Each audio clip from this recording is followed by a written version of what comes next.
দেখতে শুনতে পাচ্ছ তো দুটোই? দেখতে পাচ্ছি না, শুনতে পাচ্ছি। হুম, দেখতেও পাবে, দাঁড়াও। এবার? হ্যাঁ, এবার ঠিক আছে। ওকে। তাহলে বেশ কতগুলো বিষয় আগে আলোচনা করে নি। সেটা হচ্ছে যে অলরেডি সেটের পরীক্ষার ডেট অ্যানাউন্স হয়ে গেছে। কত তারিখ দিয়েছে জানো?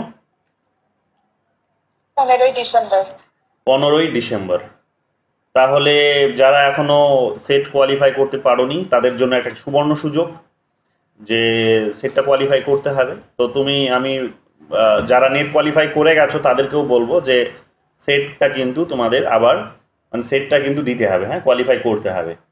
তার কারণ যখন কম্পিটিশন হবে সিএসসিতে তখন তোমরা দেখবে যে কারো কাছে নেট সেট দুটো সার্টিফিকেটই আছে আর কারো কাছে শুধু নেট আছে। তো যখন ধরো টাই হয়ে গেছে কোনো একটা কারণে বা মানুষের একটা ভাবনা শক্তি, বুঝতে পারছো না যে অনেক সময় কি হয় যে তুমি একবার নেট পাস করেছো, ওরা ভাবে কি যে তুক্কা মেরে হয়ে গেছে, ঢিল মেরে পাস করে আছো, হ্যাঁ, যে নেগেটিভ মার্কিং নেই, ঢিল মেরে চলে গেছে পাস করে গেছো, চলো ওইভাবে পাস করা পাবলিক। কিন্তু যখন দেখবে যে না নেট সেট দুটোই রয়েছে তার কাছে, তখন ওটা আর ভাববে না, তখন তারা ভাববে কি যে না এ জেনুইন পড়াশোনা করেই পাশ করেছে, otherwise it is not possible to qualify in both the exams, right? So therefore you have to appear for SET as well. এটা কিন্তু মাথায় রাখবে, হ্যাঁ, এটা কিন্তু হয়েছে পরীক্ষার হলে, ইন্টারভিউ বোর্ডে সিএসসিতে কিন্তু এই সমস্ত প্রশ্ন করেছে যে ডু ইউ হ্যাভ সেট, তখন তারা উত্তরে বলেছে যে না আমার কাছে সেট নেই, আমার কাছে নেট আছে। তো তখন প্রশ্ন করেছে why did not you appear for SET then, it was not so costly. তো তখন তাদের কাছে উত্তর নেই যে না স্যার এম অমুক তমুক ঘুরিয়ে বলেছে, কিন্তু বাট ওই ধরা যায় আর কি যে ওর পড়ার প্রতি একটা অনীহা কাজ করেছে। তো যাই হোক, তো এগুলো মাথায় রেখো, সেটটা যারা কোয়ালিফাই করতে পারোনি, নেট কোয়ালিফাই করেছো, তো তাদের সেটটা কিন্তু দিতে হবে। যদিও নেটটা হচ্ছে ন্যাশনাল এলিজিবিলিটি টেস্ট, বাট ভাবনাটা কিন্তু এই রকমের, মানে যখন তোমাকে ভাববে, তোমাকে যখন কনসিডার করবে তারা, তখন এই রকমের ভাবনাগুলো তাদের মাথায় কিন্তু আসবেই। কাজে এটা মাথায় রেখো তোমরাও। Number one. নাম্বার টু হচ্ছে যে ডিসেম্বরের জন্য তাহলে আমাদেরকে জোর কদমে পড়াশোনা শুরু করে দিতে হবে। যেটা আমি বারবার তোমাদেরকে বলছি যে এখন মানে বিশেষ করে আমার কাছে নতুন এই যারা 1 মাস 1.5 মাস হলো তাদেরকে বাদ দিয়েই বলছি, যারা মোটামুটি ধরে নাও 2.5 মাস 3 মাস হয়ে গেছে, তাদের জন্য এখন সেম ডিসিপ্লিন। সেটা হচ্ছে কি যে যে এই যে কোয়েশ্চেন্স 50টা করে রোজ যে কোয়েশ্চেন্স আসছে আসছে মানে কি যে কোনো সময় তুমি 50টা করে কোয়েশ্চেন্স অ্যাটেন্ড করতে পারো।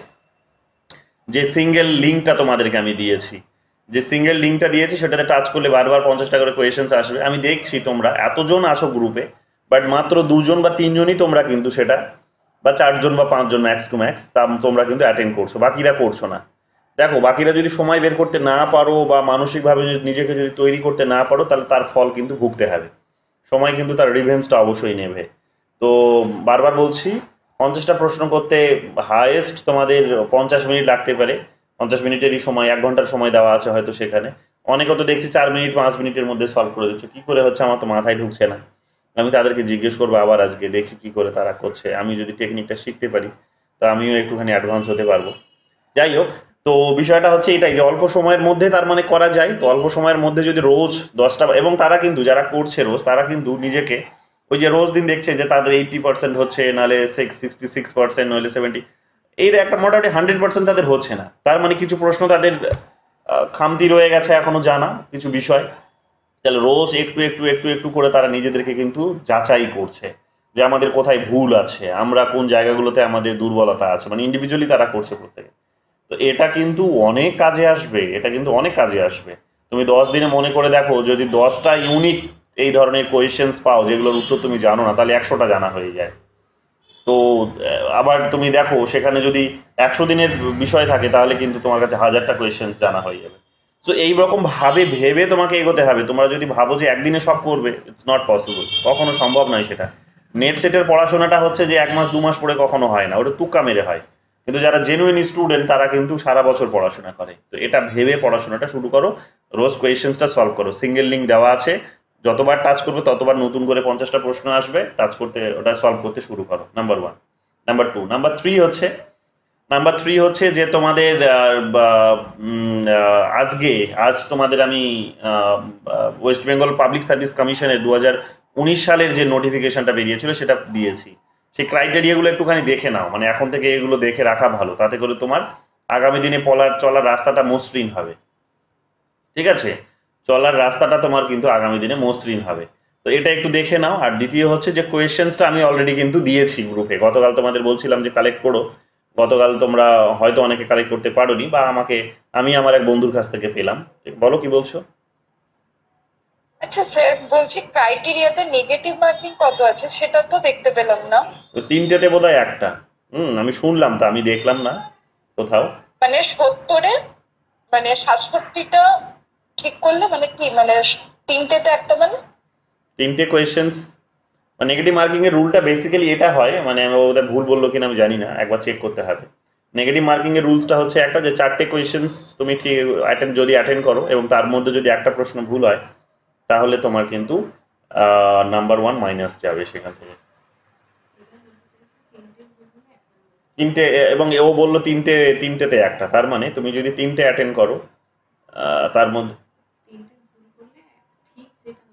আমি বলছি কিসের, যে আমি একটা প্রশ্ন ছিল তার মধ্যে আমার 67 কোয়েশ্চেন ঠিক হয়েছে, তিনটে কোয়েশ্চেন ভুল হয়েছে, তাহলে আমি সেক্ষেত্রে কত নাম্বার পাবো সেটা বল।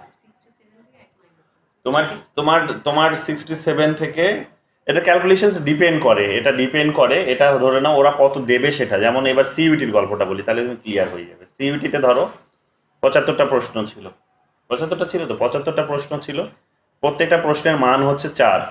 75টা প্রশ্ন, প্রত্যেকটা প্রশ্নের মান হচ্ছে 4, যদি 4 হয় তাহলে 300 মার্কের পরীক্ষা হয়েছে। কত মার্ক? 300 মার্কসের যদি পরীক্ষা হয়, তাহলে আমরা দেখতে পাবো কি, যে 75টার মধ্যে যারা 5টা ভুল করেছে তার জন্য নম্বর কাটা গেছে হচ্ছে কিন্তু 5ই নম্বর কাটা গেছে, অর্থাৎ প্রত্যেকটার জন্য 1 করে কাটা গেছে, প্রত্যেকটার জন্য 1 করে কাটা গেছে। তো এইরকম একটা ক্যালকুলেশনস থাকে। আমি বলবো ওগুলো তোমার ঘাবড়ে এগুলো নিয়ে ভাবার কোনো প্রয়োজন নেই, মানে এগুলো তুমি ভাবাই হচ্ছে এগুলো বোকামু হবে তোমার। তুমি যখন জানছো তোমার নেগেটিভ মার্কিং আছে, তার মানে হচ্ছে তুমি যেটা যদি ভুল করে আসো, তাহলে যেগুলো তুমি ঠিক করেছো সেখান থেকে তোমার নাম্বার কেটে নেবে। এতটুকু বুঝে নিয়েছো, ব্যাস, আর কিছু জানার প্রয়োজনই নেই। এবং সেটা 25%ই হয়। তো 20%-এর দিক থেকে দেখলে 25%ই হয় ক্যালকুলেশনসটা, বেসিক্যালি সবসময় এটাই থাকে, আমি তাই জানি। তো এখানেও সিইউটির ক্ষেত্রেও ওটাই দাঁড়াচ্ছে, 25% প্রত্যেকটা নাম্বার ক্যারি করছে, প্রত্যেকটা কোয়েশ্চেন থেকে কেটে নেবে তোমার। তো ওই হিসেবে দেখো, তুমি যদি একটা ভুল করো তাহলে ওটা তো গেল, মানে ওই নাম্বারটা তো তুমি পাবে না, প্লাস হচ্ছে উল্টে যেগুলো ঠিক করেছো সেখান থেকে 25% তোমার কিন্তু 0.25% কেটে নেবে। তাহলে এটা যদি ডিসিপ্লিন হয়, তাহলে তো বুঝে নাও যে ভুল যেগুলো, তুমি যেগুলো 100% জানো না উত্তর যেগুলো, তুমি ওগুলো ছোবেই না। ওই সমস্ত প্রশ্ন 100% না জানা না থাকলে ওই সমস্ত প্রশ্ন ছোঁয়া উচিত নয়। তার কারণ দেখবে তুমি হয়তো জানো অনেকগুলো, কিন্তু ভুলগুলো আবার অনেক করেছো তুমি। ফলে কি হবে, ফলে তুমি এত বেশি ভুল করেছো যে তোমার তখন নেগেটিভে রান করবে, অর্থাৎ প্রচুর নাম্বার কেটে নেবে। এটা অনেকের ক্ষেত্রে হয়েছে কিন্তু। কিন্তু যদি তুমি কম জানো কিন্তু যেটা জানো সেটাই করে এসেছো, তাহলে তোমার কিন্তু মানে অ্যাটলিস্ট কোয়ালিফাই করে যাওয়ার চান্সটা কিন্তু থাকবে। কিন্তু ভুল অত্যধিক বেশি হয়ে গেলে তুমি কিন্তু নাম্বার প্রচুর তোমার কেটে নেবে। তো এই কারণে তোমাদের বলবো যে পার্সেন্টেজ যাই থাক বা নাম্বার যাই থাক, ওয়েট প্রত্যেকটা কোয়েশ্চেন্সের নেগেটিভ মার্কের, তোমরা যখনই দেখবে নেগেটিভ মার্কিং আছে, প্রশ্ন ছোবে না, আর ওটা হাত দেবে না, ওটা বেরিয়ে চলে আসবে, ওটা ছেড়ে দিয়ে চলে আসবে। কারণ কম্পালসারি থাকে না যে করতেই হবে, ওই রকম থাকে না। তো তুমি চাইলে করতে পারো, না চাইলে নাই করবে। তো অফকোর্স সেখানে তোমরা ছেড়ে দিয়ে বেরিয়ে আসবে, সেটাকে টাচ করবে না। এটা হচ্ছে কন্ডিশন, এই কন্ডিশনেই সবসময় করবে। তো এইভাবে করো, এবং এখন থেকে ওইভাবেই নিজেকে প্র্যাকটিস করো, যে যদি নেগেটিভ মার্কিং এর কোয়েশ্চেন্স হিসেবে যদি কোনো একটা প্রশ্ন যদি সলভ করো, তাহলে তোমাদের ব্রেনে এটা ঢুকে যাবে যে কোনো কোয়েশ্চেন্সকে তুমি এইভাবে আর হালকা ফুলকা ভাবে পড়তে পারবে না, যে হালকা ফুলকা ভাবে পড়ে গেলে যে আমি ওটা তো অপশানে দেখলে আমার মনে পড়ে যাবে, ওই রকম নয়। যে আমার এটা দেখেছি মানে আমার মনে আছে, অপশান দেখলে মনে পড়বে কেন, আমার মুখস্থ আছে এটা, তো ওই মুখস্থ করতে হবে এক প্রকার, বুঝে নাও। তো নেগেটিভ মার্কিং মানে হচ্ছে তোমাকে 100% ওটা জানতে হবে, ওই অপশান দেখে মনে পড়ে যাবে, ওই ধরনের কনসেপ্ট জানো সেখানে না কাজ করে। এটা হচ্ছে নেগেটিভ মার্কিং এর ডিসিপ্লিন। তো যাই হোক, ওই কোয়েশ্চেন্সটা অ্যাটেন্ড করো, যাতে তাতে করে তোমরা আগামী বুঝতেও পারবে, যারা নেট সেট কোয়ালিফাই করেছো, যে নেট সেট কোয়ালিফাই না করলে তো আবার পিএসসির পরীক্ষাতে বসানো যায় না। তো স্বাভাবিকভাবে যারা নেট সেট কোয়ালিফাই করেছো বা আগামী দিনেও করবে, তো তারা এখন থেকে ওই পিএসসির প্যাটার্নটাও ফলো করো, যেটা একেবারেই তোমাদের বললাম, নিশ্চয়ই কোয়েশ্চেন থেকে আজকে বুঝে গেছো তোমরা, যে মাস্টার্সের এইবার প্রেসিডেন্সিতে যে কোয়েশ্চেন্সটা এসেছে ঠিক সেম এ টু জেড একই রকমের, মানে প্যাটার্ন বলছি, প্যাটার্ন, কোয়েশ্চেন্সের টাইপ, কোয়েশ্চেন্সের ওয়েট, ঠিক আছে, একবারই, অর্থাৎ বেসিক জিনিসগুলো শুধু জিজ্ঞেস করেছে। এবং এই ধরনের প্রশ্নগুলোই দেখবে তোমরা সিইউটির এন্ট্রান্সে আসে, সেন্ট্রাল ইউনিভার্সিটি এন্ট্রান্স টেস্ট যেটা আছে সেখানেও দেখবে এই প্যাটার্নেই পরীক্ষা হয়। কাজেই এগুলো যদি এখন থেকে সলভ না করো, রোজ যদি সলভ না করো, পরে গিয়ে তোমরা এই সমস্ত পরীক্ষাগুলোর জন্য যারা অ্যাপিয়ার করবে তাদের জন্য অসুবিধা হয়ে যাবে। তো এটা হচ্ছে প্রতিদিনের বিষয়, প্রতিদিন তোমাকে পড়তে হবে, প্রতিদিন তোমাকে নিজেকে চ্যালেঞ্জের মধ্যে রাখতে হবে। বলো শ্রেয়সী, কি বলছো? স্যার বলছি যে আপনি যে কোশ্চেনটা দিয়েছিলেন ওটাতে কি নেগেটিভ মার্কিং দিয়েছিলেন? না, আমি আমি তো তো দিইনি। সলভ করলাম কিন্তু ওরকম তো কিছু পেলাম না। না, আমি দিইনি সেখানে, আমি নর্মালি দেখেছি সেটাকে, কিন্তু তোমাদের মাথায় রেখো তোমরা যে নেগেটিভ মার্কিং, পেলাম না আর কি। হ্যাঁ, কিন্তু নেগেটিভ মার্ক ক্যারি করবে, ওটা মাথায় রেখো, ঠিক আছে? যে তুমি যখন ফাইনালি পরীক্ষা দেবে তখন নেগেটিভ মার্ক থাকবে, কাজে ওটা 100% জানা না থাকলে অ্যাটেন্ড করবে না, ঠিক আছে? এটা। আর নেগেটিভ মার্কিং যখনই প্রশ্ন হয় তখন খুব বেসিক প্রশ্নগুলো দেয়, খুব গভীরে যায় না তারা, কারণ তারা জটিলতাকে এড়াতে চায়। তো যাই হোক, এগুলো মাথায় রেখো তোমরা, সহজ বিষয়গুলো, কোয়েশ্চেনগুলো দেখে বুঝতেই পেরে গেছো। কারা কারা দিয়েছো পরীক্ষা, হাতে তো দেখি কারা কারা দিয়েছো? ঝিলিক দিয়েছে, শ্রেয়সী দিয়েছে, আর আচ্ছা আচ্ছা, আর কারা দিয়েছে? সোহিনী দাওনি? পায়েল দিয়েছে, আচ্ছা আচ্ছা। সোহিনী, সোহিনী আছে না নেই? কোয়েশ্চেন্স অ্যাটেন্ড করেছো? তো কোয়েশ্চেন্সগুলো দেখবে, খুবই কিন্তু সহজ, তাই না? বলো কি কেমন, পায়েল কেমন লেগেছে কোয়েশ্চেন্স? কঠিন? কোয়েশ্চেন্স কি কঠিন ছিল? আচ্ছা, তো যাই হোক। না স্যার, কোয়েশ্চেন গুলো সহজই আছে, কিন্তু মানে বেসিক একদম যেটা দেখলাম বেসিক প্রশ্ন, তো এই বেসিকগুলোই তোমাদের ধ্যান দিতে হবে। এবার সেটেও কিন্তু এই ধরনেরই প্রশ্ন হবে, ওয়েস্ট বেঙ্গল সেটেও এবং হয় হবে কি এই সেটে, ওয়েস্ট বেঙ্গল সেটে ডিফিকাল্টি কিছু করে না, তাও ধরো নাও 80% কোয়েশ্চেন্স তো এইরকম হয়, 20% কোয়েশ্চেন্স হয়তো তারা একটুখানি কনসেপচুয়াল বেস করে, কিন্তু এটা তো কনসেপ্টের কোনো জায়গাই নেই, কনসেপচুয়াল কোয়েশ্চেন দেয়ই, ইনফরমেটিভ সব। কাজে একটু মাথায় রেখো, সেটটা পাস করতে চাইলে ইনফরমেটিভ কোয়েশ্চেন্সগুলোই তোমাদেরকে ফলো করতে হবে, এটা একটু মাথায় রেখো, ঠিক আছে? এই বেসিক। তো যারা ওয়েস্ট বেঙ্গল সেটকে টার্গেট করেছো তাদেরকে বলবো, প্রেসিডেন্সির যে ইউজির কোয়েশ্চেন্সগুলো আছে, প্রেসিডেন্সির যে পিজির কোয়েশ্চেন্সগুলো আছে, দু একদিনের মধ্যে জামিয়া মিলিয়ার, কাল থেকে জামিয়া মিলিয়ার কোয়েশ্চেন্সগুলো ওয়েবসাইটে আসতে শুরু করবে, জামিয়া মিলিয়ার কোয়েশ্চেন্সগুলো ফলো করো, ঠিক আছে? একেবারে বেসিক লাড্ডু প্রশ্নগুলো দেয়, এবং সিইউটি লাড্ডু প্রশ্নগুলো দেয়, এই মাস্টার্সের লেভেলের কোয়েশ্চেন্সগুলো সলভ করে যাও, তোমাদের জন্য সেট পাস করাটা অনেক ইজি হয়ে যাবে। এটা কিন্তু আগে থেকে বলে রাখলাম তোমাদের, ওয়েবসাইটে আসবে, পাবে, দেখবে, রেগুলার করবে, প্রত্যেক দিন অ্যাটলিস্ট 50টা করে তো করবেই, তো করতে থাকো, দেখো পরে গিয়ে চাপ হবে না, ঠিক আছে? এটা। আর এবার আসি চাকরির ইয়েতে, কথায়। চাকরি যারা পেয়েছে তারা আমি খোঁজ নিলাম, আমি খোঁজ নেবো কি, একজন আমাকেই ফোন করেছে যে সেকেন্ড র্যাঙ্ক করেছে, সে জেনারেলে যে সেকেন্ড র্যাঙ্ক করেছে সে আমারই জুনিয়র। আমি জুনিয়র হলেও আমি তাকে টিচারের মতো সম্মান করি, আমাকে একটা সময় সে অনেক কিছু শিখিয়েছে, বুঝিয়েছে, অসুবিধা হলে আমি তার কাছে যেতাম। আসলে সেও খুব ভালো স্টুডেন্ট, রামকৃষ্ণ মিশনের গোল্ড মেডেলিস্ট ছিল। তো সেট পাস করেছে অনেক দিন আগে, নেটটা করেনি বোধহয় তারপরে সে, তো দীর্ঘদিন ধরে চেষ্টা করছিল, সিএসসি দিল, সেটাও হলো না, পিএইচডি দীর্ঘদিন ধরে চেষ্টা করছে, সেটাও হয়নি। বাট এবার কলেজেও ছিল স্যাক্ট তার আগে, কিন্তু যে কলেজে স্যাক্ট ছিল সে ছিল, যে কলেজে পড়াতো সেই কলেজ থেকে আবার স্যাক্টটা তাদের হয়নি, আমার মতো দশা আর কি, আমাদের কলেজ যেমন আমাদেরগুলো করায়নি, তো ওরও তাই হয়েছিল, দুঃখের বিষয়। বাট ফাইনালি ও অনেক চেষ্টার পরে কিন্তু এবার পেয়ে গেছে, তো পিএসসিতে পেয়ে গেছে, এবার গেজেটেড অফিসার হয়ে গেল। তো ও নিজেই ফোন করেছিল, দাদা কেন আমাকে শুভেচ্ছা দিচ্ছ না? আমি কেন রে, তোকে কেন শুভেচ্ছা দেবো, কি হলো? তো তখন সে বললো যে আমি পাশ করেছি। খুবই ভালো ছেলে, শুভঙ্কর প্রধান, যাদবপুরের আমাদের জুনিয়র, আর রামকৃষ্ণ মিশনের স্টুডেন্ট। রামকৃষ্ণ মিশনে তোমরা জানো যে এইরকম তোমাদেরকে যেভাবে ধরে ধরে পড়াচ্ছি না, এরকম ধরে ধরে পড়ায়। এবং সাথে আরেকটা সংযোজন, সেটা হচ্ছে যে রামকৃষ্ণ মিশনে যেটা পড়িয়ে দিল সেটা তারপরে স্টুডেন্টদেরকে বলে যে এবার তুমি এটা পড়ে নাও, পড়ে নিয়ে এসে আমাকে 1000 ওয়ার্ডের মধ্যে লিখে দেখাবে যে তুমি কি পড়লে, কি বুঝলে। তো যেটা তোমাদের হয়তো এই ডিসিপ্লিনের কারণে করানো যাচ্ছে না, বাট এইভাবে পড়লে তোমরা দেখবে যে অনেক স্টুডেন্ট, যেমন এইবারই শুনলাম, সেই বললো যে এবার নাকি ইউজির একটা স্টুডেন্ট জিআরএফ কোয়ালিফাই করেছে, ইউজি 3rd ইয়ারে পড়ে সে জিআরএফ কোয়ালিফাই করেছে।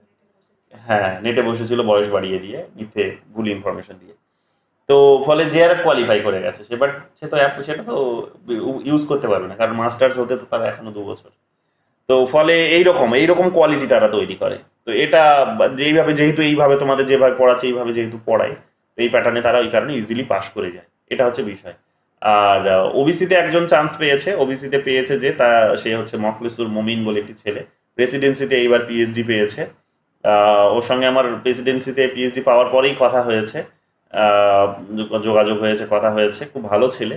ও হচ্ছে আলিগড় থেকে মাস্টার্স করেছে, বর্ধমান থেকে এমফিল করেছে, তারপর কয়েক বছর যাবত পিএইচডি পায়নি, আমারই ব্যাচমেট হবে। তারপরে এবার সে কিন্তু প্রেসিডেন্সিতে পিএইচডি পেয়েছে।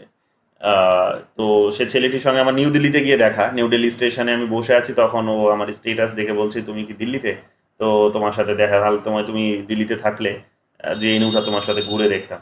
যাই হোক, সে ছুটে ছুটে আসে দেখা করবে বলে, আমার সঙ্গে খুবই ভালো লাগে। আজকে সেই ছেলেটির হয়েছে দেখে খুবই ভালো লাগলো। সে অনেকক্ষণ যাবত কথা হলো ওর সঙ্গে, আধ ঘন্টা যাবত কথা হলো, পুরো সিস্টেমটা জানলাম। ও একটা ওদেরকে সবাইকে বলেছে আমি ইন্টারভিউ তারা দেবে আমাদেরকে একটা, ওদের এক্সপিরিয়েন্সগুলো আমাদেরকে বলবে যে কিভাবে তারা পাশ করেছে। আর তনুশ্রী আরোরা বলে যাদবপুরের আরেকটি মেয়ে পেয়েছে, আমারই জুনিয়র। সে মাস্টার্স করতে করতে নেট কোয়ালিফাই করেছিল, এখন ভবানীপুর এডুকেশন সোসাইটিতে পড়ায় সে, প্রাইভেট কলেজ সেটা। তো সেখানে পড়াই এবং ভালো স্টুডেন্ট, ভালো সে গবেষকও, পিএইচডিও করছে, এমফিল করেনি, সে ডিরেক্ট পিএইচডি চান্স পেয়ে গেছিলো। তো এবং লেখালেখিও প্রচুর আছে, ইন্টারভিউও প্রচুর দিয়েছে। তো যাই হোক, পিএসসিটা ওর ভালোই হয়েছিল, কিছুদিন আগে কথা হলো, প্রায় আধ ঘন্টা তখন বলছিল। তো ফাইনালি এটা ওর হয়ে গেছে, তনুশ্রী আরোরা জেনারেলে পেয়েছে। আর একজনের নাম শুনলাম, সেটা হচ্ছে আর একটা কার শুনলাম, মো তোর প্রেসিডেন্সির ওর সাথে পরিচয় নেই আমার, কিন্তু আর একটা, ও হ্যাঁ, যাদবপুরের আর একটা ছেলে হয়েছে, এসসিতে হয়েছে, সেটা হচ্ছে দেবপ্রসাদ বিশ্বাস বোধহয়, ওর হয়েছে, আমারও জুনিয়র, সে শুধু নেট আছে। তো এইরকম শুধু নেট শুধু সেট নিয়ে গেছে, তাদের কিন্তু ইন্টারভিউ হয়ে গেছে। যাদবপুরে 3 জন হয়েছে, ঠিক আছে। ওই আরোরার হয়েছে, আর 2জন পিএইচডি করছে, একজন হচ্ছে পিএইচডি নেই, শুধু সেট আছে। এগুলো তারা পাবলিকেশনও কিছু নিয়ে যায়নি অনেকে, তখন পাবলিকেশন ছিল না, যেমন মকলিসুরের পাবলিকেশন ছিল না। তো তোমাদের জন্য এগুলো না মোটিভেশন, মানে এগুলো যে তোমরা আগামী দিনে যদি এই ডিসিপ্লিনটাকে ফলো করো, তোমরা যদি জাস্ট নিজেকে যদি এই লাইনে ধরে রাখতে পারো এবং সততার সঙ্গে যদি ধরে রাখতে পারো, 1 বাই 1 যদি কাজ করতে থাকো, একসঙ্গে অনেকগুলো করবে না, অনেকে আছে অনেকগুলো করো, তারা পারো হয়তো বলে হয়তো করো, আর যারা পারো না তাদেরকে বলবো যে অনেকগুলো তাকাতে যাবে না, 1 বাই 1 করো, দেখো সিস্টেমের সঙ্গে সঙ্গে সময়ের সঙ্গে সঙ্গে তোমাদের কিন্তু হয়ে যাবে। তো এটা একটা ভালো বিষয়, এই আর কি। হ্যাঁ, আর ওই মকলিসুর আবার ওই দিল্লিতে যখন দেখা হলো ওর সঙ্গে, সে গেছিল ইউপিএসসির ইন্টারভিউ দিতে, স্কুলের ইন্টারভিউ ছিল সেটা একটা। তো মুর্শিদাবাদের ও আবার 3 দিন আগেই মুর্শিদাবাদের একটি কলেজে স্কুলে আবার সে কিন্তু বোধহয় প্রিন্সিপালের পোস্ট না, স্কুলের টিচারের পোস্ট, প্রিন্সিপাল না, তো সেখানে ও আবার কিন্তু চান্স পেয়েছে এইরকম।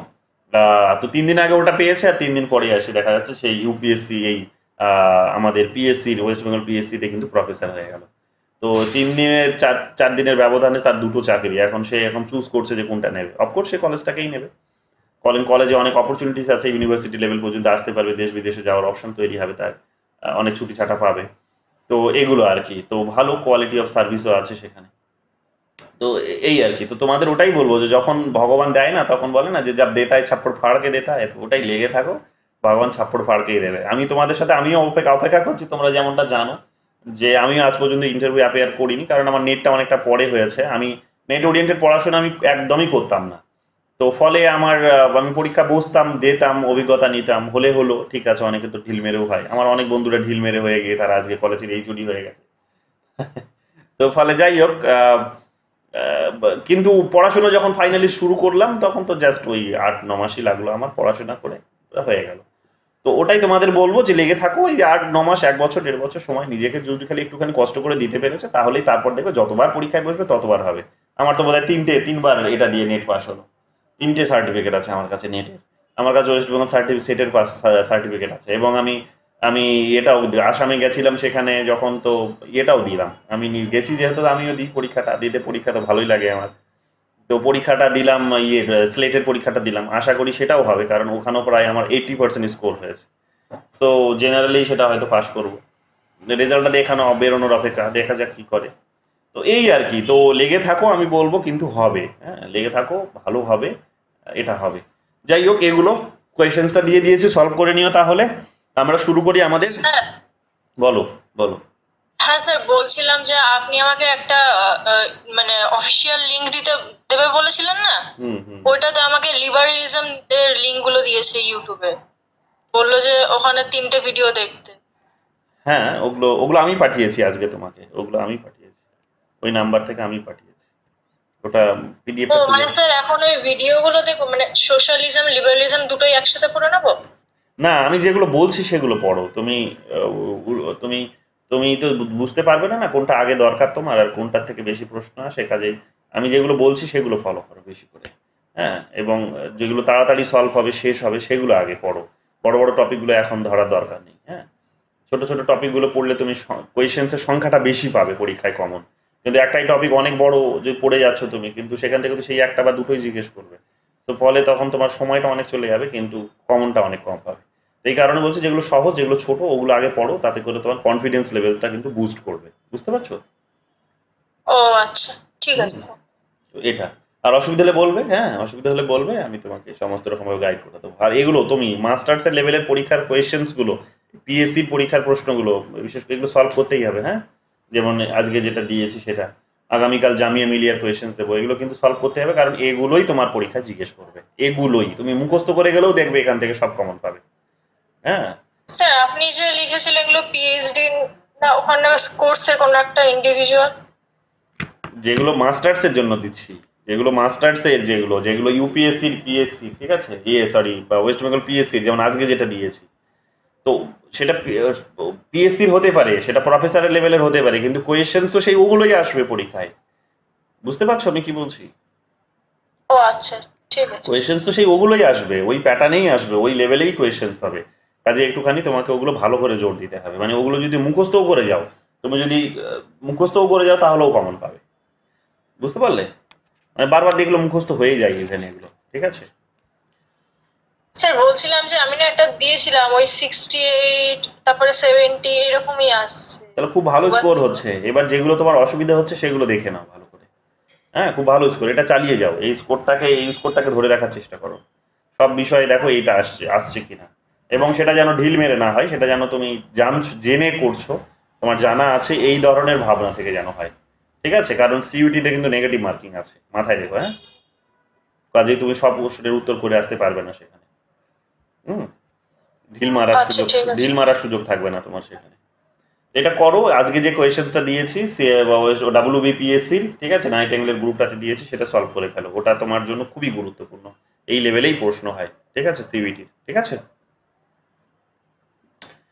তাহলে আজ আমরা শুরু করি আমাদের আলোচনা, যেখানে ছেড়েছিলাম আমরা গতকাল, সেখান থেকে আমাদের আলোচনা শুরু করছি। আমরা গ্লোবাল সিটিজেনশিপের আইডিয়াটার যারা থিঙ্কার্স আছেন তাদের আমরা নামগুলো একটু দেখে নিয়েছিলাম গতদিন। আজ আমরা আবার শুরু থেকে একটু শুরু করছি এবং মোটামুটি বিষয়গুলোকে বোঝা নেওয়ার চেষ্টা করছি। কি পড়বো আমরা সবার প্রথমে আজকে? আমরা পড়বো এখানে নাগরিকতা ডেফিনেশন। সবার প্রথমে ডেফিনেশনে আমরা গতকাল তোমাদের বলে দিয়েছিলাম যে ডেফিনেশন প্রথমে অফকোর্স অ্যারিস্টটল থেকে শুরু হবে। অ্যারিস্টটল বলেছিলেন যে, তিনি বলেছিলেন যে সিটিজেন তাদেরকেই তিনি বুঝিয়েছিলেন। তিনি বলেছিলেন, একটু বড় করে বলি আজকে, তিনি বলেছিলেন he who has the power to take part in the deliberative or judicial administration is said by us to be a citizen of that state. যে একজন যিনি বিচার বিভাগীয় কাজে যিনি অংশগ্রহণ করছেন বা প্রশাসনিক কাজে, সেই সময় জানো তোমরা প্রশাসনিক এবং বিচার বিভাগীয় কাজই হতো, তো স্বাভাবিকভাবে, এবং ডিসিশন মেকিংটাকেও তখন প্রশাসনিক কাজের মধ্যেই ধরা হতো, কারণ ছোট্ট এরিয়া তো, ওটাকে আর কি বা ডিসিশন মেকিং বডি হিসেবে বলবো, যারা ডিসিশন নিচ্ছে তারাই সেটাকে ইমপ্লিমেন্ট করছে, কিন্তু বিচারের পার্টটা আলাদা রকমভাবে সেটা ডিল করা হতো। তো যাই হোক, তখন ডিসিশন নেওয়া বা অ্যাডমিনিস্ট্রেশন বা জুডিশিয়ারিতে যারা পার্ট নিতে পারতো, তারা অংশগ্রহণ করতে পারতো, করতো যারা, তাদেরকে সিটিজেন বলা হচ্ছে। এবং কাদের করতো এটা তোমাদের, ওগুলো নিয়ে তোমাদের বলেছি, তোমার অভিজাতদের কথা, ওগুলোতে আর গভীরে ঢুকছি না, এগুলো আমরা দেখেছি। এরপরে আমরা যে আলোচনাগুলো করব সেটা হচ্ছে যে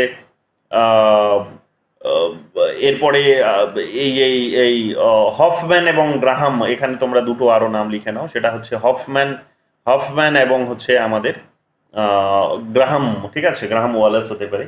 তো এই দুজনের নামটা লিখে নাও, আর হচ্ছে লিস্টারের নামটা লিখে নাও, এই তিনটে নাম লিখে নাও, এরাও সিটিজেনশিপের আইডিয়ার সাথে জড়িত, তোমাদের হয়তো নামগুলো জানতে চাইতে পারে, ঠিক আছে। আদার থিঙ্কার্সের নামটা জেনে নাও, আদার থিঙ্কার্সের নামগুলো জেনে নাও, সেটা হচ্ছে এখানে হফম্যান, গ্রাহাম, ঠিক আছে, গ্রাহাম পুরো নামটা এখানে পেলাম না, তারপরে হচ্ছে লিস্টার, এই নামগুলো একটু দেখে নাও। এরা হচ্ছে কিন্তু খুব গুরুত্বপূর্ণ নাম, এরাও হচ্ছে কিন্তু আলোচনা করেছে, এবং মোটামুটিভাবে সকলেরই, আমি আর স্পেসিফিক ধরে ধরে বলছি না কারণ গুরুত্বপূর্ণ সেগুলো নয়, মোটামুটিভাবে সকলেরই বক্তব্য এটাই যে যারা ওই একটা ভূখণ্ডের সাধারণভাবে সদস্য এবং রাজনৈতিক কতগুলো অধিকার ভোগ করছে, প্রশাসনিক কতগুলো অধিকার ভোগ করছে, রাজনৈতিক প্রশাসনিক অধিকার যারা ভোগ করছে, যেটাকে সেই সময় বলা হচ্ছে যে সিভিক রাইটস, তো সিভিক এবং যে পলিটিক্যাল রাইটসগুলো যারা এনজয় করছে মোটামুটিভাবে তাদেরকেই তারা নাগরিক হিসেবে কনসিডার করছেন, তারা নাগরিক হিসেবে কনসিডার করছেন। এবং এই নাগরিকদের অফকোর্স তাদের একটা নিজস্ব ডিউটি আছে, সেই ডিউটিটা হচ্ছে টুয়ার্ডস স্টেট, যে স্টেটের মধ্যে সে নাগরিকের আইডিয়াটা সে তৈরি হচ্ছে। অর্থাৎ একটা যতক্ষণ একটা ভূখণ্ড তৈরি হবে, একটা স্টেটের আইডিয়া তৈরি হবে, ততক্ষণ নাগরিকতার কনসেপ্টও সেখানে নাগরিকতার কনসেপ্টও জন্ম লাভ করছে না। তার মানে একটা স্টেটের আইডিয়া থাকবে, তাহলে সেই স্টেটকে আবার সে কি করবে, বিপরীতে সে কি করবে, তার নিজের অব্লিগেশন শো করবে, তার আনুগত্য শো করবে, যে আমি তোমাকে শ্রদ্ধা করি, তোমার কাজগুলোকে আমি মানি, তোমার অর্ডারকে ফলো করব, বিপরীতে তুমি আমাকে কি দাও, বিপরীতে তুমি আমাকে আমার অধিকারগুলো ভোগ করতে দাও। তাহলে এই ধরনের একটা মিউচুয়াল কনসেন্টের জায়গা থেকে বলতে পারো, kind of mutual consent, mutual কোঅপারেশনের জায়গা থেকে এইরকম এটা কিন্তু নাগরিকতার কনসেপ্টে কিন্তু তৈরি হয়েছে, এটা আমরা জানি। নাগরিকতার মধ্যে তাহলে কি কি বিষয় দেখতে পাওয়া যায়, নাগরিকতা তাহলে মধ্যে যে সমস্ত বিষয়গুলো দেখতে পাওয়া যায় সেগুলো হচ্ছে, আমি মুখে বলছি, এগুলো সবই রিপিট বিষয়। নাগরিকতার মধ্যে তাহলে আমরা কি দেখতে পাবো, যে নাগরিকতা একটা কনসেপ্টটা তাহলে রাষ্ট্রের মধ্যে আমরা উপভোগ করছি, যে রাষ্ট্র সার্বভৌম রাষ্ট্র হবে, সোভারেন একটা স্টেট হবে, এবং সেই সোভারেন স্টেটের নাগরিকরা তার নির্দিষ্ট কতগুলো প্রথা হতে পারে, ট্র্যাডিশনস, কিংবা তার নিজস্ব ল, এগুলো মেনে সে কি করবে, কতগুলো অধিকার ভোগ করবে, ঠিক আছে, এগুলো। এবং অবশ্যই সে কি করবে না, প্যারালালি সে কিন্তু সেই ইনস্টিটিউশনস, যেটাকে বলা হচ্ছে স্টেটের যে বিভিন্ন বা ভেরিয়াস যে ইনস্টিটিউশনসগুলো আছে, সেই ইনস্টিটিউশনসগুলোর সে প্যারালালি কি না, এখানে কিন্তু এখানে যে যে ফাংশনস আছে সেই ফাংশনসগুলোতেও কিন্তু প্যারালালি পার্টিসিপেট করবে, ঠিক আছে। তো এই ধরনের বিষয়গুলোও সেখানে কিন্তু ফাংশনস করবে। এবং যে অধিকারগুলো এনজয় করবে সেগুলোকে বলা হচ্ছে পৌর অধিকার বা সিভিল রাইটস, পলিটিক্যাল রাইটস, এবং অফকোর্স বর্তমান দিনে যে নতুন আইডিয়াটি নিয়ে অত্যধিক বেশি চর্চা হয় সেটা হচ্ছে সিভিল রাইটস। তাহলে সিভিল রাইটসের ভাবনা থেকেও এখানে সিটিজেনসকে কনসিডার করা হয়েছে, যে সিটিজেন, যে মেম্বার, যে একটা স্টেটের মেম্বার, যিনি সিভিল রাইটস, যিনি পলিটিক্যাল রাইটস এবং সোশ্যাল রাইটসগুলো এনজয় করতে পারছেন, that or those person can be considered at citizen or citizens, এটা আমরা দেখতে পাচ্ছি।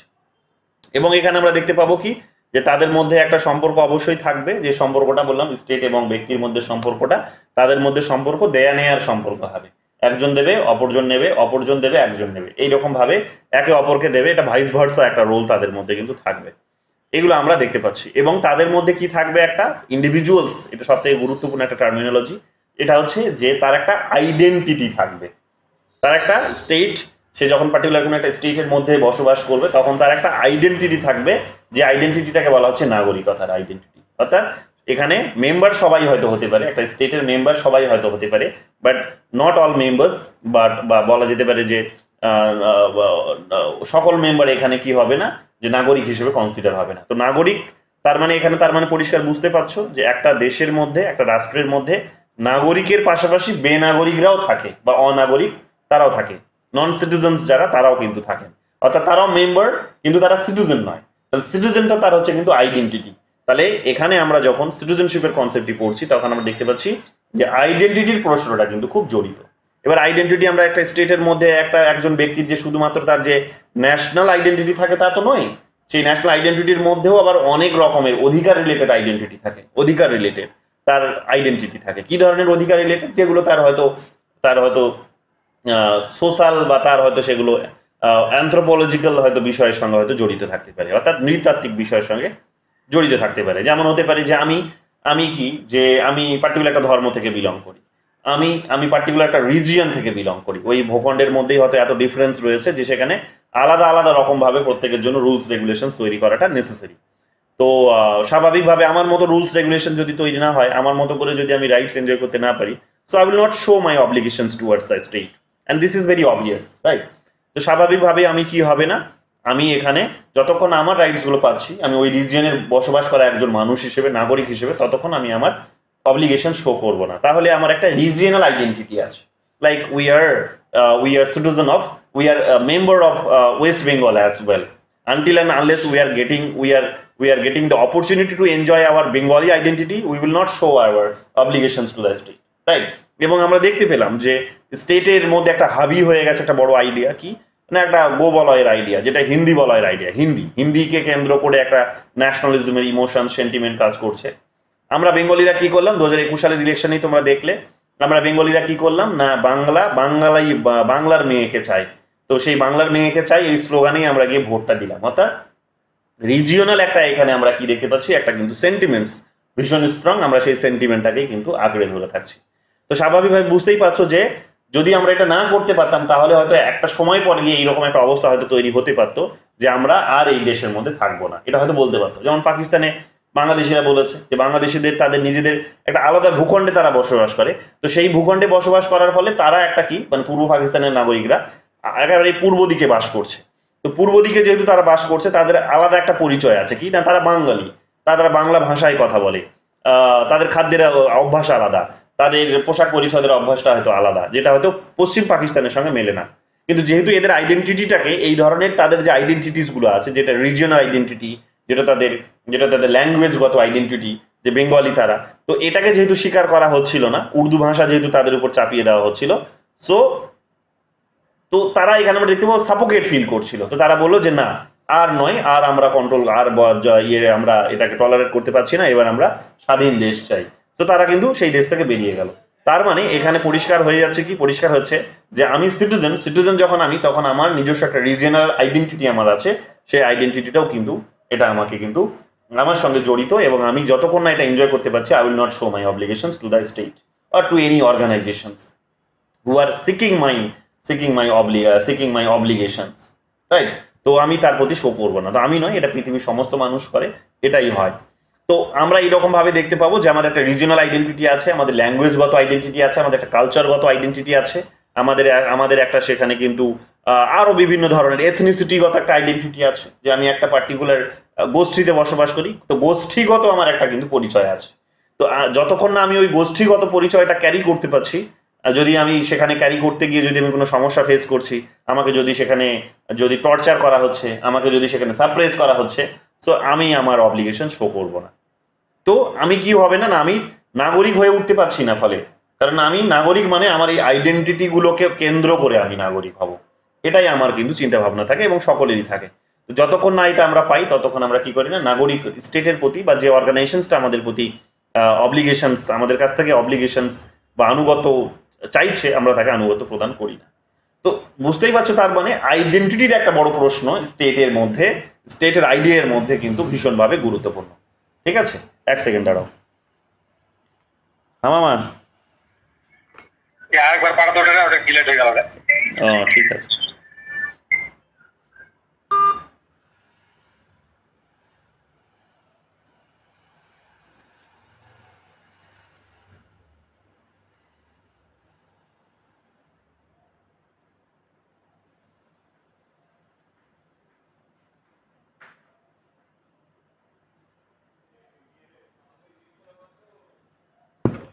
তাহলে এইরকম ভাবে আমরা কি দেখতে পাচ্ছি, আমরা এরকম শুনতে পাচ্ছ তো?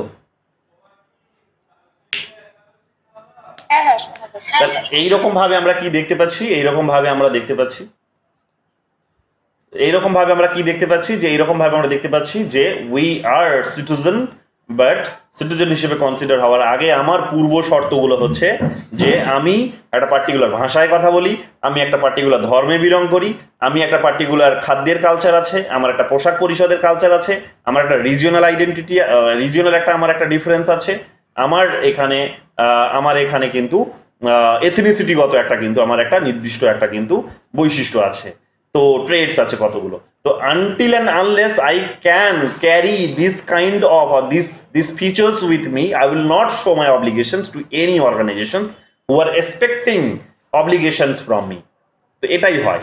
তো যখন আমরা সিটিজেন নিয়ে কথা বলছি তখন এই সমস্ত আইডেন্টিটি পলিটিক্সের এই পার্টগুলো বা আইডেন্টিটি পলিটিক্স, যেটা এখন একটা নতুন একটা ধারণা লাভ করেছে, তো এই ইস্যুসগুলোও কিন্তু এখানে জড়িয়ে পড়ছে। বুঝতে পারছো আমি কেন বলছি যে সব বড় বড় থিঙ্কার্সরা আজকাল এটা নিয়ে যখন চর্চা করছেন তখন তারা কিন্তু মানে সিটিজেনশিপের কনসেপ্টটা এমন একটা কনসেপ্ট যেটা আলোচনা করতে গেলে কোনো কিছু বাকি থাকে না। সমাজনীতি, অর্থনীতি, রাজনীতি থেকে শুরু করে, এথনিসিটি থেকে শুরু করে, মাইগ্রেশনস থেকে শুরু করে, ইমিগ্রেশনস থেকে শুরু করে, এভরিথিং, রিফিউজি, হ্যাঁ, এই সমস্ত কিছু কিন্তু এর পার্ট হয়ে যায়। তো যতটা গভীরে তুমি ঢুকবে ততটা তুমি বুঝতে পারবে যে এটা একটা বিশাল বড় এরিয়া, বিশাল ভাস্ট এরিয়া, তোমাকে এটা ধীরে ধীরে কিন্তু বুঝতে হবে। বলো স্যার, ইমিগ্রেশন জিনিসটা কি? ইমিগ্রেশন জিনিসটা যারা হচ্ছে স্বেচ্ছায় একটা দেশ থেকে বা একটা অঞ্চল থেকে আরেকটা অঞ্চলে গিয়েছে, এই অঞ্চল বলতে বেসিক্যালি এটা স্টেটের বাউন্ডারিটাকেই বোঝায়, যে একটা ভূখণ্ডের মানুষ যখন স্বেচ্ছায় অন্য একটা ভূখণ্ডে যাচ্ছে বা অন্য একটা দেশে যাচ্ছে তখন সেটাকে ইমিগ্রেশন বলা হচ্ছে। আচ্ছা, মানে সেটা মানে ধরুন ঘুরতে যাওয়া বা কাজের সূত্রে যে কোনো বিষয় হতে পারে, যে কোনো বিষয় হতে পারে, যে কোনো বিষয় হতে পারে। যখন তুমি স্বেচ্ছায় যাচ্ছ তোমাকে কেউ ফোর্স করছে না, মানে ফোর্স বলতে যেটা ফিজিক্যাল ফোর্সের কথা বলা হয়, যখন তুমি সেই ফিজিক্যাল ফোর্সটা তোমার পেছনে থাকছে না তখন সেটাকে ইমিগ্রেশন বলা হচ্ছে। যেমন প্রচুর ইন্ডিয়ান ইমিগ্রেন্টস তারা দেখবে ইউরোপে গিয়ে থাকে, আমেরিকাতে থাকে, সাউথ ইস্ট এশিয়ার দেশগুলিতে থাকে। কেন? কারণ সেখানে ইকোনমিক অপরচুনিটিস অনেক বেশি আছে, লিভিং স্ট্যান্ডার্ড অনেক হাই, সেখানে জীবনযাপন অনেক উন্নত। তো ফলে তারা সেখানে থাকে, স্বেচ্ছায় তারা সেখানে এখানকার নাগরিকত্ব ছেড়ে দিয়ে ওইখানে গেছে। আলোচনা করবো, এগুলো আমাদের আলোচনায় আছে। এবার তাহলে মাইগ্রেশনও কি একই? মানে না, মাইগ্রেশনের কনসেপ্টের মধ্যে লিটল বিট আমরা দেখতে পাবো কি একটা ফোর্স আছে। ফোর্স, যে মাইগ্রেশন মানে হচ্ছে তারাই যারা হচ্ছে এক প্রকার বাধ্য হয়, যারা এক প্রকার বাধ্য হয় ডিউ টু ডিজাস্টার হতে পারে, ইকোনমিক ডিজাস্টার, ইকোনমিক ক্রাইসিস হতে পারে, ডিউ টু ওয়ার ক্রাইসিস হতে পারে, ডিউ টু সেখানে এনভায়রনমেন্টাল ডিজাস্টার হতে পারে, due to political decisions of the policy makers, due to bad administrations, due to সেখানকার health conditions, due to ill educations. তো এই সমস্ত কন্ডিশনসগুলোর কারণে যারা হচ্ছে একটা অঞ্চল থেকে আর একটা অঞ্চলে চলে যায়, সেটা ইন্টারনাল হতে পারে কিংবা এক্সটার্নাল হতে পারে, তো তাদেরকে সেখানে কিন্তু মাইগ্রেন্টস হিসেবে কনসিডার করা হয়। অর্থাৎ তারা এক জায়গা থেকে আরেক জায়গায় যাওয়ার পেছনে তাদের একটা পেছন থেকে বড় ফোর্স কাজ করেছে, যেই ফোর্সটা নেগেটিভ ফোর্স, পজিটিভ নয়। তাদের হয়তো এখানে উন্নতি হচ্ছে না বলে তারা ওখানে যাচ্ছে, কিন্তু যখন ইমিগ্রেশনস বলছি তখন তারা উন্নতির লক্ষ্যে ওখানে যাচ্ছে, যে তাদের এখানে উন্নতি হচ্ছিল না তা নয়, তারা আরো অনেক বেশি উন্নতি করতে চাইছে, সেই আশা নিয়ে যখন যাচ্ছে তখন তাদেরকে ইমিগ্রেশনস বলা হচ্ছে। বেসিক্যালি এটাই হচ্ছে একটা লিটল বিট ডিফারেন্স দুটো আইডিয়ার মধ্যে। ঠিক আছে, বোঝা গেল? ক্লিয়ার? হ্যাঁ স্যার। এবার আমরা তাহলে কি দেখবো? এবার তাহলে আমরা দেখবো যে এগুলো হচ্ছে কিন্তু বেসিক আলোচনা, যে এগুলো কিন্তু আমাদের বর্তমান দিনে কিন্তু গোটা বিশ্ব জুড়ে চর্চা হচ্ছে, এগুলো আমাদেরকে মাথায় রাখতে হবে।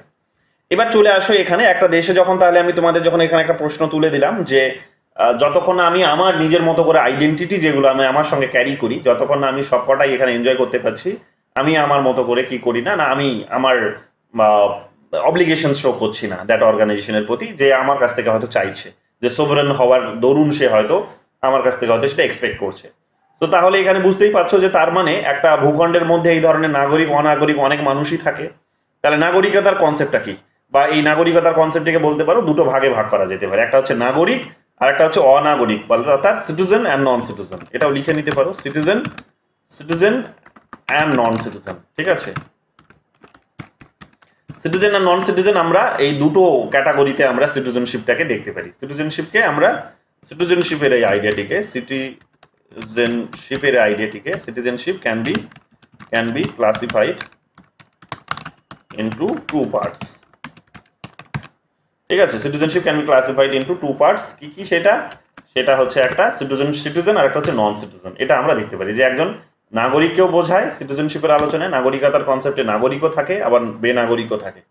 তো তারাও এক প্রকার কিন্তু নাগরিক, কিন্তু তাদের কতগুলো বিষয় তারা উপভোগ করে না, কি এগুলো বোঝার চেষ্টা করবো। এবং এগুলো বোঝো তার কারণ আগামী দিনে যখন রিসার্চ করবে এই সমস্ত আইডিয়াগুলো যদি তোমাদের স্বচ্ছতা না থাকে, ভালো রিসার্চ হবে না। ঠিক আছে, কোথাও খামতি বারবার বেরিয়ে আসবে।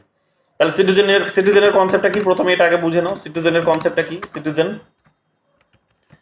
তাহলে কাদেরকে বোঝায় অলরেডি তাহলে আমরা আলোচনা করলাম। সিটিজেন্স বলতে এখানে বোঝায় যে একটা স্টেটের ভূখণ্ডের মধ্যে থাকে, যে কতগুলো বিশেষ অধিকার ভোগ করছে, সেই সমস্ত কনসেপ্টগুলো থাকে। বাট সিটিজেন শুধু সেই শর্তেই হয় না, সিটিজেন এখানে একটা আবার আমরা দেখতে পাবো কি একটা নির্দিষ্ট বয়সেরও একটা কন্ডিশনস থাকে। সেখানে কি থাকে? একটা বয়সেরও কন্ডিশনস থাকে, একটা কন্ডিশনস থাকে, এজেরও কন্ডিশনস থাকে। অর্থাৎ তুমি মেম্বার সবাই হতে পারে, একটা ভূখণ্ডের মেম্বার সবাই হতে পারে, কিন্তু কথাটা হচ্ছে যতক্ষণ না তুমি একটা সার্টেন এজকে অতিক্রম করছো, you will not become a citizen. তো সিটিজেন হওয়ার জন্য তোমাকে কতগুলো বয়সের একটা ক্রাইটেরিয়া আছে, সেই ক্রাইটেরিয়াটা তোমাকে কিন্তু ফুলফিল করতে হবে। এবং শুধু তাই নয়, বয়সের ক্রাইটেরিয়ার পাশাপাশি এখানে তোমাকে কি করতে হবে, কতগুলো এখানে রাইটসও এনজয় করতে হবে, মানে কতগুলো তোমার ডিউটিও পালন করতে হবে। সেই ডিউটিগুলো হতে পারে কি? সেই ডিউটিগুলো হতে পারে যে তোমাকে রেগুলার ভোট দিতে হবে। তুমি সিটিজেনশিপ তোমাকে দিয়ে দিলাম কিন্তু তুমি ভোট দাও না, so you will not be enjoy it your citizenship for a longer time. কেন তোমাকে ভোট না দিলে তুমি সরকারকে চুজ করবে না, ভোট না দিলে সরকার খারাপ রকমভাবে চুজ হবে, তো আলটিমেটলি তোমার যে ডিউটিটা তার তুমি সেটা পালন করছো না। তো অনেক দেশ তোমরা ইউরোপে খুঁজে পাবে, যেমন সুইজারল্যান্ডে বোধহয় এটা আছে, আমি বলবো কিছুক্ষণের মধ্যেই, সুইজারল্যান্ডই হবে এটা। যে সুইজারল্যান্ডে তোমরা পাবে কি যে অনেক সেখানে মানে এই ধরনের নিয়ম আছে যে যদি তুমি ভোট না দাও তাহলে তোমার কিন্তু পানিশমেন্টের ব্যবস্থা সেখানে আছে। আমাদের দেশেও আছে, আমাদের দেশে পানিশমেন্ট নেই তা নয়, কিন্তু অ্যাপ্লিকেবল এগুলো আমরা দেখি না খুব একটা। কি যে তুমি যদি পরপর বোধহয় 3বার না 4বার যদি ভোট না দাও তাহলে তোমার মানে 3 কনজিকিউটিভ কিংবা 4 কনজিকিউটিভ টাইমে যদি তুমি ভোট না দাও তাহলে তোমার কিন্তু নাগরিকত্ব বাতিল হয়ে যাবে। নাগরিকত্ব মানে ভোটার কার্ডটা বাতিল হয়ে যায়, বেসিক্যালি নাগরিকত্বটা বাতিল হয় না, ভোটার কার্ডটা বাতিল হয়ে যায়। যাই হোক, এই ধরনের আমরা সিটিজেনশিপের কনসেপ্ট দেখবো। সিটিজেন্স কাকে বোঝায়? তাহলে সিটিজেন্স বলতে তাকেই বোঝায় যে কি করে না পূর্ণ নাগরিকত্ব বা এক প্রকার বিশেষ কতগুলো সুযোগ সুবিধা উপভোগ করে থাকে। তো সেগুলো হতে পারে তার এজ এর ক্রাইটেরিয়া তাকে ফুলফিল করতে হবে, ডিউটি আছে তার কতগুলো, সেটা হচ্ছে ভোট দিতে হবে, তাকে অ্যাডমিনিস্ট্রেশনে পার্ট নিতে হবে, তাকে পার্ট নিতে হবে, ঠিক আছে। এই সমস্ত কনসেপ্টগুলো এগুলো আমরা এখানে কিন্তু দেখতে পাবো যে এগুলো কিন্তু জড়িত। নাগরিকদের কিছু একটা অংশকে সেখানে স্বজাতীয় বলা হয়। স্বজাতীয় কেন? স্বজাতীয় মানে হচ্ছে ন্যাশনাল বলা হচ্ছে, তার কারণ হচ্ছে তারা ওই বয়সটাকে পূর্ণ করছে বলে, এটাকেই পূর্ণ করছে বলে তারা এটা আমরা দেখতে পাবো। গুরুত্বপূর্ণ নয়, জাস্ট এই বিষয়গুলোই একটুখানি মাথায় রেখো। তার নাগরিক বলতে কাকে বোঝাচ্ছে? যারা একটা পার্টিকুলার এজকে অতিক্রম করেছে, যারা ডিউটিকে অতিক্রম করেছে, তারা ডিউটিগুলোর মধ্যে ভোট অ্যাডমিনিস্ট্রেশনে অংশগ্রহণ করা, এই সমস্ত বিষয়গুলোতে পার্ট নিয়েছে, তাদেরকে এখানে নাগরিক হিসেবে কনসিডার করা হচ্ছে। একটা দেশের মধ্যে বেনাগরিক অনেক ধরনেরই মানুষ থাকে। নন সিটিজেনের কথা যদি এবার চলে আসি, নন সিটিজেনে আমরা কি দেখতে পাবো? নন সিটিজেনে আমরা দেখতে পাবো একটা দেশের মধ্যে নন সিটিজেন অনেক থাকে। নন সিটিজেন অনেক থাকে, যেমন হচ্ছে কি বলা হয়, ফরেনার্স থাকে, FOREIGNERS, ফরেনার্স, FI লিখেছি, ফরেনার্স থাকে, ঠিক আছে। ফরেনার্স থাকে, বিদেশি থাকে, তারা অনাগরিক বা হিসেবে কনসিডার হয়। তারপরে নন সিটিজেন হিসেবে কনসিডার হয় যাদেরকে আমরা এখানে ওই এলিয়েন্স বলে কনসিডার করি, ঠিক আছে। ফরেনার্সদেরকে আমরা এলিয়েন্স, ALIENS, এলিয়েন্স হিসেবে কনসিডার করে থাকি, অর্থাৎ যারা আমাদের এই ভূখণ্ডের নাগরিক নয়, তো এলিয়েন্স হিসেবে কনসিডার করে থাকি আমরা। তারপরে এখানে প্রজার কনসেপ্ট আছে সেখানে, ঠিক আছে। প্রজা মানে হচ্ছে এটাকে বলা হয় রাজার প্রজা। প্রজা শব্দটা কি? প্রজার টার্মিনোলজিটা কি বাংলায় বলো? ইংলিশে আচ্ছা স্যার, এলিয়েন্স বলতে অন্য গ্রহের প্রাণীকে বোঝায় না?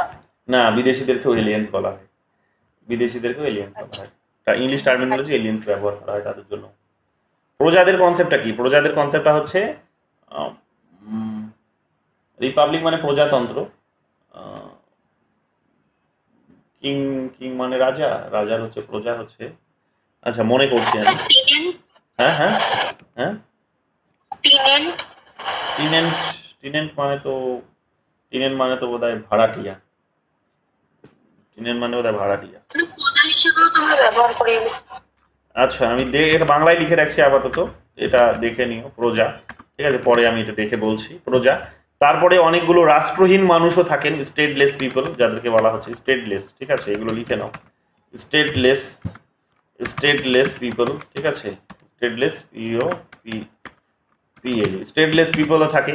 তারপরে আমরা দেখতে পাবো কি? তারপরে আমরা দেখতে পাবো যে যারা ওই সীমান্তবর্তী মানুষজন থাকে, যাদেরকে বলা হচ্ছে হতে পারে, আচ্ছা সীমান্তবর্তী, প্রজাদেরকে এখানে সাবজেক্টস বলা হয়, সাবজেক্টস, SUBJECTS, সাবজেক্টস বলা হয়, ঠিক আছে। সাবজেক্ট বলা হয়। স্টেটলেস পিপলও থাকে, আর হচ্ছে আমরা দেখতে পাবো কি নন সিটিজেন ন্যাশনালও থাকে এখানে। আর একটা হচ্ছে কি বর্ডারলেস, আচ্ছা এখানে হচ্ছে বর্ডার লেন্ডার্সও থাকে। বর্ডার লেন্ডার্স মানে সীমান্তবর্তী যারা, বর্ডার তাদের লেন্ডার বলা হয়। টার্মিনোলজিগুলো দেখে নাও, পরীক্ষা আসতে পারে। LANDER, বর্ডার লেন্ডারও থাকে, অর্থাৎ বর্ডার লেন্ডার বলতে যারা হচ্ছে ওই রাষ্ট্রীয় সীমানার আশেপাশে থাকে। যেমন ধরে নাও আমাদের বাংলাদেশ আর ইন্ডিয়ার মাঝে যে বর্ডার লাইন, তার আশেপাশে যারা আছে তাদেরকে এখানে বর্ডার লেন্ডার হিসেবে কনসিডার করা হয়। তো এরাও থাকে, ঠিক আছে, এরাও থাকে, কারণ এরা দেখবে রেগুলার যাতায়াতটা করে। যাই হোক, আসছি এখানে আলোচনায় আমি। তাহলে ফরেনার্স কাদেরকে বলে এখানে আগে বুঝে নাও। ফরেনার্স হচ্ছে তারাই যারা বিদেশি, অন্য দেশের নাগরিক, যারা এই দেশে আসে বিশেষ করে কি করার জন্য, যারা হয়তো কিছু তাৎক্ষণিক সময়ের জন্য আসে, অল্প কিছু সময়ের জন্য আসে, তাদের নিজেদের ব্যবসা বাণিজ্যের জন্য আসতে পারে, কোনো ডিপ্লোম্যাটিক কাজে আসতে পারে, কিংবা ট্যুরের কাজে আসতে পারে, তারা আসতে পারে। সাবজেক্ট কাদের বলা হচ্ছে? সাবজেক্ট বলা হচ্ছে প্রজাদের, মানে একটা রাজার কনসেপ্টে এখানে প্রজার কনসেপ্টটিকে বোঝানো হয়, কিন্তু প্রজার এই কনসেপ্টটিকে নাগরিকতার কনসেপ্ট অনাগরিককেও বোঝাতেও এটা বোঝানো হয়। অর্থাৎ এক প্রকার ধরে নাও যে অন্য কোনো রাষ্ট্রের নাগরিক যার রাজ্যে হয়তো রাজার কনসেপ্ট আছে, যেই রাজ্যে হয়তো রাজার কনসেপ্ট আছে ধরে নিতে পারো, সেই ধরনের একটা ব্যবস্থা। স্টেটলেস মানুষ অনেকগুলো থাকে। স্টেটলেস মানুষ যেমন ধরতে পারো, যেমন ওই এই মুহূর্তে যেমন বাংলাদেশে গিয়ে প্রচুর রোহিঙ্গারা আছে, ইন্ডিয়াতেও প্রচুর রোহিঙ্গা লুকিয়ে আছে। কিছু কিছু যেমন কলকাতাতে, দিল্লিতে কিছু যেমন এলাকা আছে সেখানে প্রচুর রোহিঙ্গারা সেখানে তা বসবাস করছে। সরকারের সেখানে তাদের পারমিশন আছে, কিছু কিছু জনের নেই। তো এই ধরনের বর্ডারলেস মানুষ বা স্টেটলেস মানুষ, তারা স্টেটলেস হয়ে পড়েছে। এখন বুঝতেই পারছো যে স্টেটলেস কেন বলা হচ্ছে তার কারণ, না তো তাদেরকে মায়ানমার নিজেদের নাগরিক বলে দাবি করে বা স্বীকৃতি দেয়, রেকগনিশনস দেয়, না তো তাদেরকে বাংলাদেশ স্বীকৃতি দেয়। বাংলাদেশ তাদেরকেও নাগরিক বলে তাদের নিজেদের দেশের মনে করে না। মায়ানমার বলছে যে এরা হচ্ছে বাংলাদেশি, এরা কারণ যে ভাষায় কথা বলে এই ভাষার মানুষ মায়ানমারে পাওয়া যায় না, এরা বাংলাদেশ থেকেই এসেছে, কাজেই এরা বাংলাদেশ থেকে এসে এখানে জোর জবরদস্তি এখানে বসে পড়েছে, এখানে তারা জীবনযাপন করছে এবং আমাদের জনসংখ্যার উপরে, আমাদের দেশের সিস্টেমের উপরে, কালচারের উপরে তারা হাবি হয়ে যাচ্ছে। তারা একবার নিজেদের কর্তৃত্ব কিন্তু ফলাতে শুরু করবে একটা সময় হতে পারে। তো তাদের নিজেদের যে আইডেন্টিটি মায়ানমারের মানুষদের, সেটা হয়তো নষ্ট হতে পারে ওই মানুষগুলোর কারণে। সেই কারণে তারা বলছে যে আমরা এদেরকে রাখবো না, তাড়িয়ে দিল। তো তারা যখন তাড়িয়ে দিল তখন আমরা দেখতে পাবো কি যে তারা কোথায় যাচ্ছে না, তারা আশেপাশে যেখানে বসবাস করাটা মানে ফ্লেক্সিবল হবে, সহজ হবে, সেখানেই যাবে। তো তারা আমরা দেখতে পাবো বাংলাদেশে যাচ্ছে, তারা ইন্ডিয়াতে আসছে।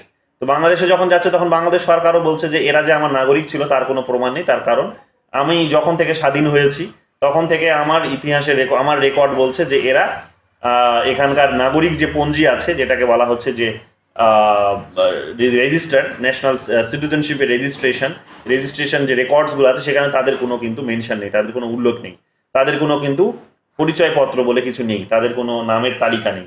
তো কাজে আমি এদেরকে কিভাবেই বা মেনে নেবো যে এরা আমার নাগরিক? তো এবার তো এটা হতেই পারে যে একটা ভূখণ্ডে যে শুধুমাত্র যে সেই দেশের নাগরিকরাই, মানে একটা পার্টিকুলার ভাষারই মানুষ, কালচারই মানুষ থাকে তা তো নয়। এটা যখন যারা বর্ডারের খুব আশেপাশে থাকে তাদের মধ্যে এই ধরনের মিশ্রণটা কিন্তু খুব দেখা যায়, এটা স্বাভাবিক, এটা খুবই স্বাভাবিক। তো স্বাভাবিকভাবে তারা কিন্তু হতে পারে যে ওই দেশেরই নাগরিক, কিন্তু আমাদের দেশের সঙ্গে হয়তো, আমাদের দেশের কালচারের সঙ্গে তাদের হয়তো মিল আছে, কিন্তু আদতে তারা আমাদের দেশের নাগরিক নয়, তারা ওই দেশেরই নাগরিক। তো এটা তারা বলতে পারে। তো এই ধরনের একটা ডিবেট সেখানে চলছে, বাট এই ডিবেটের মাঝে পড়ে তারা কি হয়েছে না, স্টেটলেস হয়ে পড়েছে। না বাংলাদেশ তাদেরকে স্বীকৃতি দিচ্ছে, একসেপ্ট করছে, আর না তাদেরকে মায়ানমার নিজেদের নাগরিক বলে দাবি করছে। তো তারা কি হচ্ছে এখন এই দুটো রাষ্ট্রের মাঝে তারা এখন কিন্তু বিলং করছে। তো স্টেটলেস পিপল এদেরকে বলা হচ্ছে, ঠিক আছে, যাদেরকে আমরা রিফিউজিও বলে থাকি। তো রিফিউজিও বলে থাকি আমরা যাদেরকে, ঠিক আছে। আর বর্ডার ল্যান্ডার্স কারা? বর্ডার ল্যান্ডার্স হচ্ছে যে বর্ডারের আশেপাশে যারা থাকে, যারা কি করে না, যাতায়াত, রেগুলার যাতায়াত এই দেশ থেকে ওই দেশ করে। যেমন বাংলাদেশের সঙ্গে আমাদের দেখবে এটা হয় যে বাংলাদেশের মানুষরা দেখবে কি করে না, বাজার করার জন্য সকালবেলা দেখবে, বিকেলবেলা দেখবে, বিকেলটা হলে বাজারের ব্যাগটা হাতে করে নিয়ে তারা ভারতে চলে আসে, বাজারটা করে নিয়ে তারপর আবার বাংলাদেশে প্রবেশ করে যায়। তো এই রেগুলার যে বাজারের উপর, এই বাজারের উপর একজন পিএইচডি করছে, মানে আমার এক জুনিয়র যাদবপুরে পিএইচডি করছে। তো এই বাংলাদেশ এবং ইন্ডিয়ার মধ্যে যে বাজারগুলো চলছে, তো সেগুলো কিভাবে দুটো দেশের মধ্যে একটা কালচারাল একটা সংস্কৃতি গড়ে তোলে, একটা কালচারাল একটা মিলন ক্ষেত্র তৈরি করেছে, এবং কিভাবে এটা দুটো দেশের মধ্যে একটা বর্ডারলেস সিস্টেমটাকে ফ্লেক্সিবল করে দিয়ে এখানে একটা দুটো দেশের মধ্যে ভালো সম্পর্ক এস্টাবলিশ করছে, পিপল টু পিপল কন্ট্যাক্টগুলোকে কিভাবে এস্টাবলিশ করছে, এবং এগুলো আবার কোনো ধরনের থ্রেটও নিয়ে আসছে কিনা, তো সেই সমস্ত বিষয়গুলোকে নিয়ে সে স্টাডি করছে। যাই হোক, এগুলো নিয়েও গবেষণা হতে পারে, সবকিছু নিয়েই গবেষণা হতে পারে, শুধু তোমাকে ভাবতে হবে আর যার আন্ডারে করবে তার স্বীকৃতি পেতে হবে, তাহলেই হবে। তো যাই হোক, এগুলো আমরা দেখতে পাবো যে এরা আশেপাশে যারা ঘোরাফেরা করে তাদেরকে এই ভাষায় তাদেরকে ডিনোটস করা হয়, ঠিক আছে। এই ধরনের নাগরিক তোমরা যেমন দেখবে যে আমেরিকান সামোয়া বলে যারা আছে তাদেরকে পাবে, তো প্যাসিফিক আইল্যান্ডে এই সমস্ত মানুষদের বিশেষ করে পাওয়া যায়। যাই হোক, এগুলো পাবে, গুরুত্বপূর্ণ নয়, ছেড়ে দাও। তারপরে এখানে চলে আসো, তারপরে আমরা দেখতে পারি যে এবার যেটা খুব গুরুত্বপূর্ণ আলোচনা, যেটা আমাদের ইন্ডিয়ান কনস্টিটিউশন যে আছে, সেই কনস্টিটিউশনের একটা পার্ট আছে সিটিজেনশিপ। সেই সিটিজেনশিপের পার্টের পার্সপেক্টিভ থেকে ওটা খুব গুরুত্বপূর্ণ, প্রচুর প্রশ্ন সেখান থেকেও জানতে চায়। তো এটা একটু মন দিয়ে শোনো, কারণ এই পলিটিক্যাল থিওরি প্লাস হচ্ছে ইন্ডিয়ান কনস্টিটিউশনের দুটো বিষয়ই এটা কিন্তু সিমিলার, দুটো পার্টেই এটা সিমিলার, কাজে এটা খুব গুরুত্বপূর্ণ বিষয়। কি সেটা? সেটা হচ্ছে methods of methods of acquiring citizenship.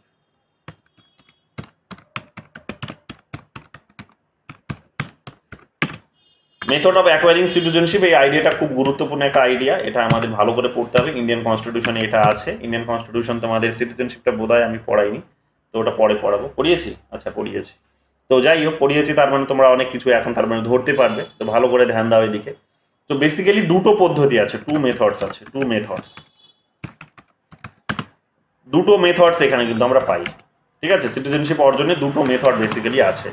একটা মেথডকে বলা হয় ন্যাচারাল, যেটাকে বাংলায় বলা হয় স্বাভাবিক, আর সেকেন্ডটাকে বলা হয় ন্যাচারাল, আর একটা সেকেন্ডটাকে বলা হয় কি, সেকেন্ডটাকে এখানে কি বলা হচ্ছে, সেকেন্ডটাকে আমরা কি দেখতে পাবো, সেকেন্ডটাকে এখানে বলা হচ্ছে যে বাই ন্যাচারালাইজেশন। ন্যাচারাল একটা, আর একটা হচ্ছে ন্যাচারালাইজেশন, মানে যেটাকে জোর করে করানো হয়, ন্যাচারালাইজেশন।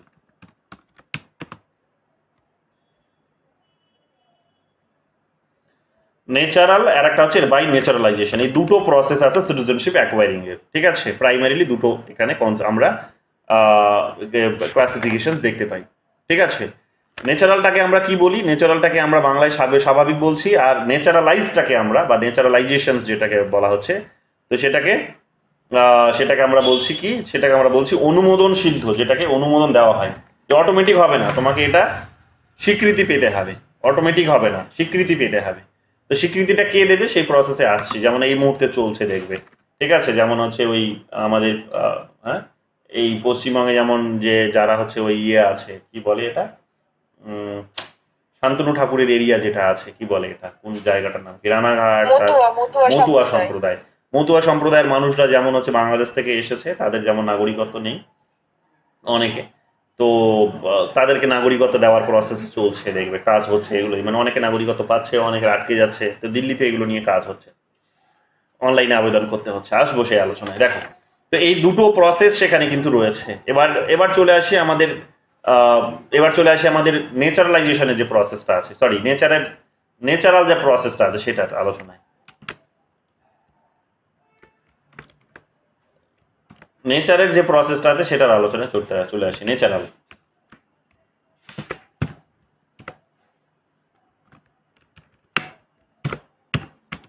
ন্যাচারাল প্রসেসটা কি, ন্যাচারাল প্রসেসটা হচ্ছে যেটা জন্মসূত্রে যেটাকে বলা হয়। ঠিক আছে, কিন্তু দুটো টার্মিনোলজি আছে, এগুলো পরীক্ষায় জানতে চাই, ভালো করে মাথায় রেখো।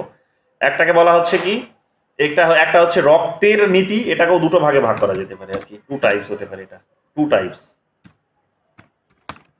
এটাও টু টাইপস হতে পারে। একটা হচ্ছে জন্মের, একটা হচ্ছে রক্তের সম্পর্ক নীতি, একটা প্রিন্সিপালস হতে পারে কি, একটা নীতি হতে পারে। এটা ন্যাচারালের একটা পলিসি হচ্ছে, একটা হচ্ছে ব্লাড রিলেশন যেটাকে বলা, ইংলিশে এটাকে বলা, এটা একটা ল্যাটিন ওয়ার্ড বোধ হয়, এটা হচ্ছে জাস স্যাঙ্গুইনিস, এই শব্দটি ব্যবহার করা এটার জন্য, জাস স্যাঙ্গুইনিস, SANGUINIS, জাস্ট স্যাঙ্গুইনিস। এটার জন্য কি শব্দ ব্যবহার করা হচ্ছে, ভালো করে ধ্যান দাও। এটার জন্য ব্যবহার করা হচ্ছে, ঠিক আছে, যে রক্তের সম্পর্ক, ব্লাড রিলেশনস, ব্র্যাকেটে লিখে নিতে পারো, ব্লাড রিলেশন এটা লিখে নিতে পারো। ব্লাড রিলেশনস নীতি আর একটা, আর দ্বিতীয়টা কি, দ্বিতীয়টা হচ্ছে এখানে আমরা দেখতে পাবো, দ্বিতীয়টাকে এখানে বলা হচ্ছে কি, জন্মস্থান নীতি, জন্মস্থান। ঠিক আছে, এটাকে বলা হচ্ছে জাস সোলি বলা হচ্ছে, এটাকে বলা হচ্ছে কি, প্লেস অফ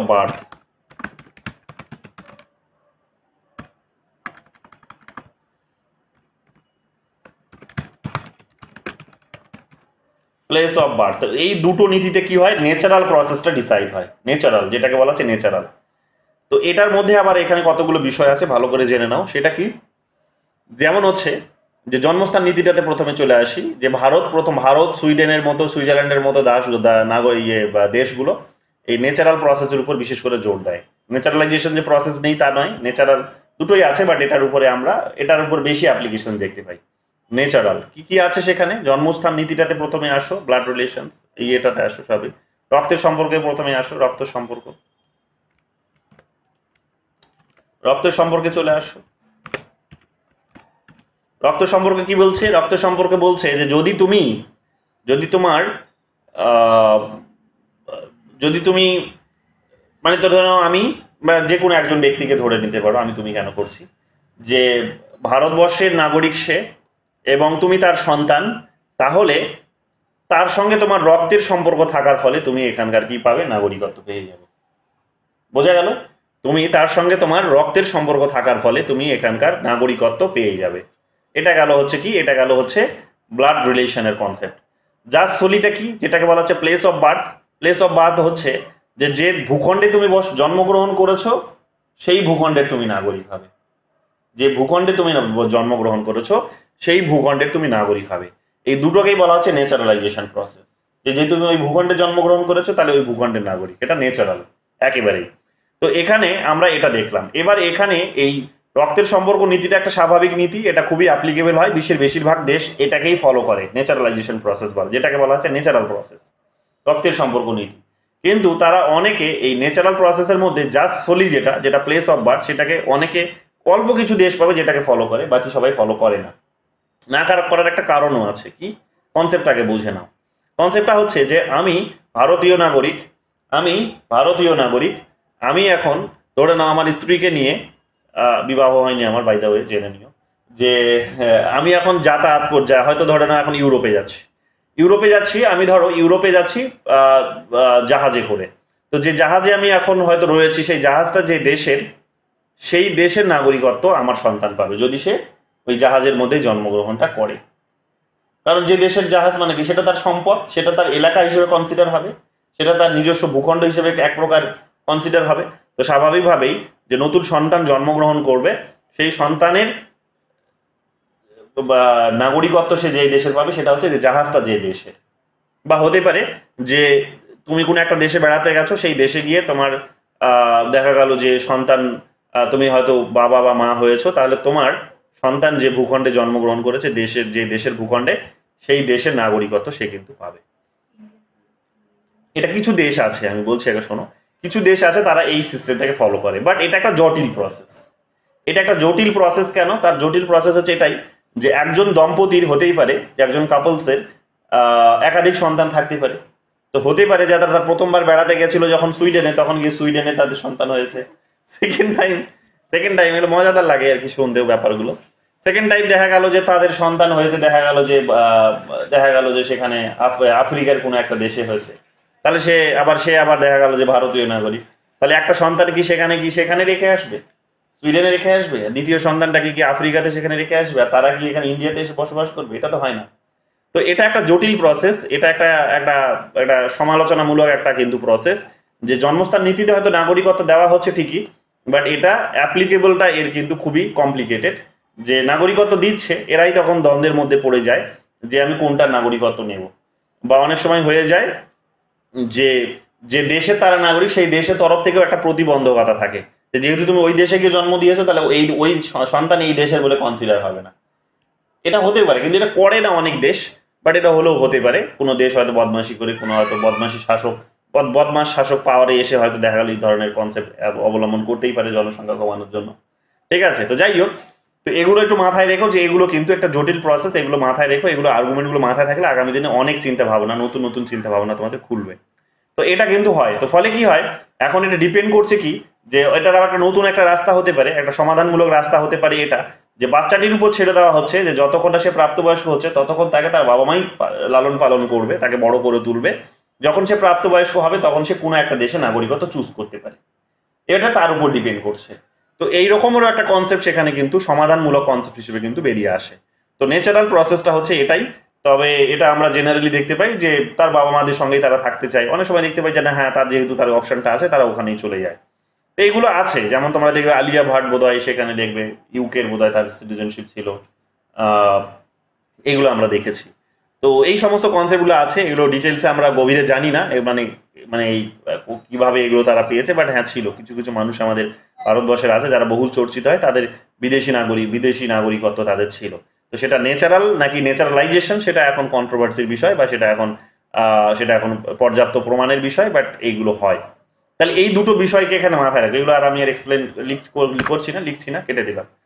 এরপরে চলে আসো যে অনেক সময় আবার এটাও হয়, অনেক সময় আরেকটা বিষয় স্কিপ করে গেলাম, সেটা হচ্ছে এই যে যেটা জাস্ট সলির যে কনসেপ্ট, প্লেস অফ বার্থের কনসেপ্ট, সেটা হয় কি যে এর আরেকটা সমাধানমূলক রাস্তা হতে পারে, সেটা হচ্ছে যে ওই সন্তানটি কি করবে না দুটো দেশেরই হয়তো নাগরিকত্ব এনজয় করবে, এটা হতে পারে, যেটাকে বলা হয় ডুয়েল সিটিজেনশিপ, যেটাকে বলা হয় কি ডুয়েল সিটিজেনশিপের কনসেপ্ট। এখানে তোমরা পাবে ডুয়েল সিটিজেনশিপের কনসেপ্ট। ডুয়েল সিটিজেনশিপের কনসেপ্ট এখানে রয়েছে, যে সে দ্বিনাগরিকত্ব গ্রহণ করতে পারে। বাট দ্বিনাগরিকত্বের এই বিষয়গুলো একটুখানি জটিল। যে কেন জটিল, তার কারণ যখন কোনো যুদ্ধের পরিস্থিতি তৈরি হয়, দুটো দেশের মধ্যে ধরো কোনো ওয়ার চলছে,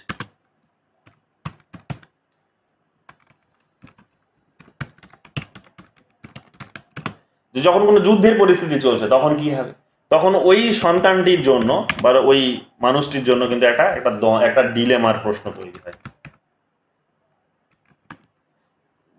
ডিলেমা বানানটা কি বলছি, হ্যাঁ, ডিলেমার একটা প্রশ্ন তৈরি হয় কি যে সে কোন দেশকে সমর্থন করবে।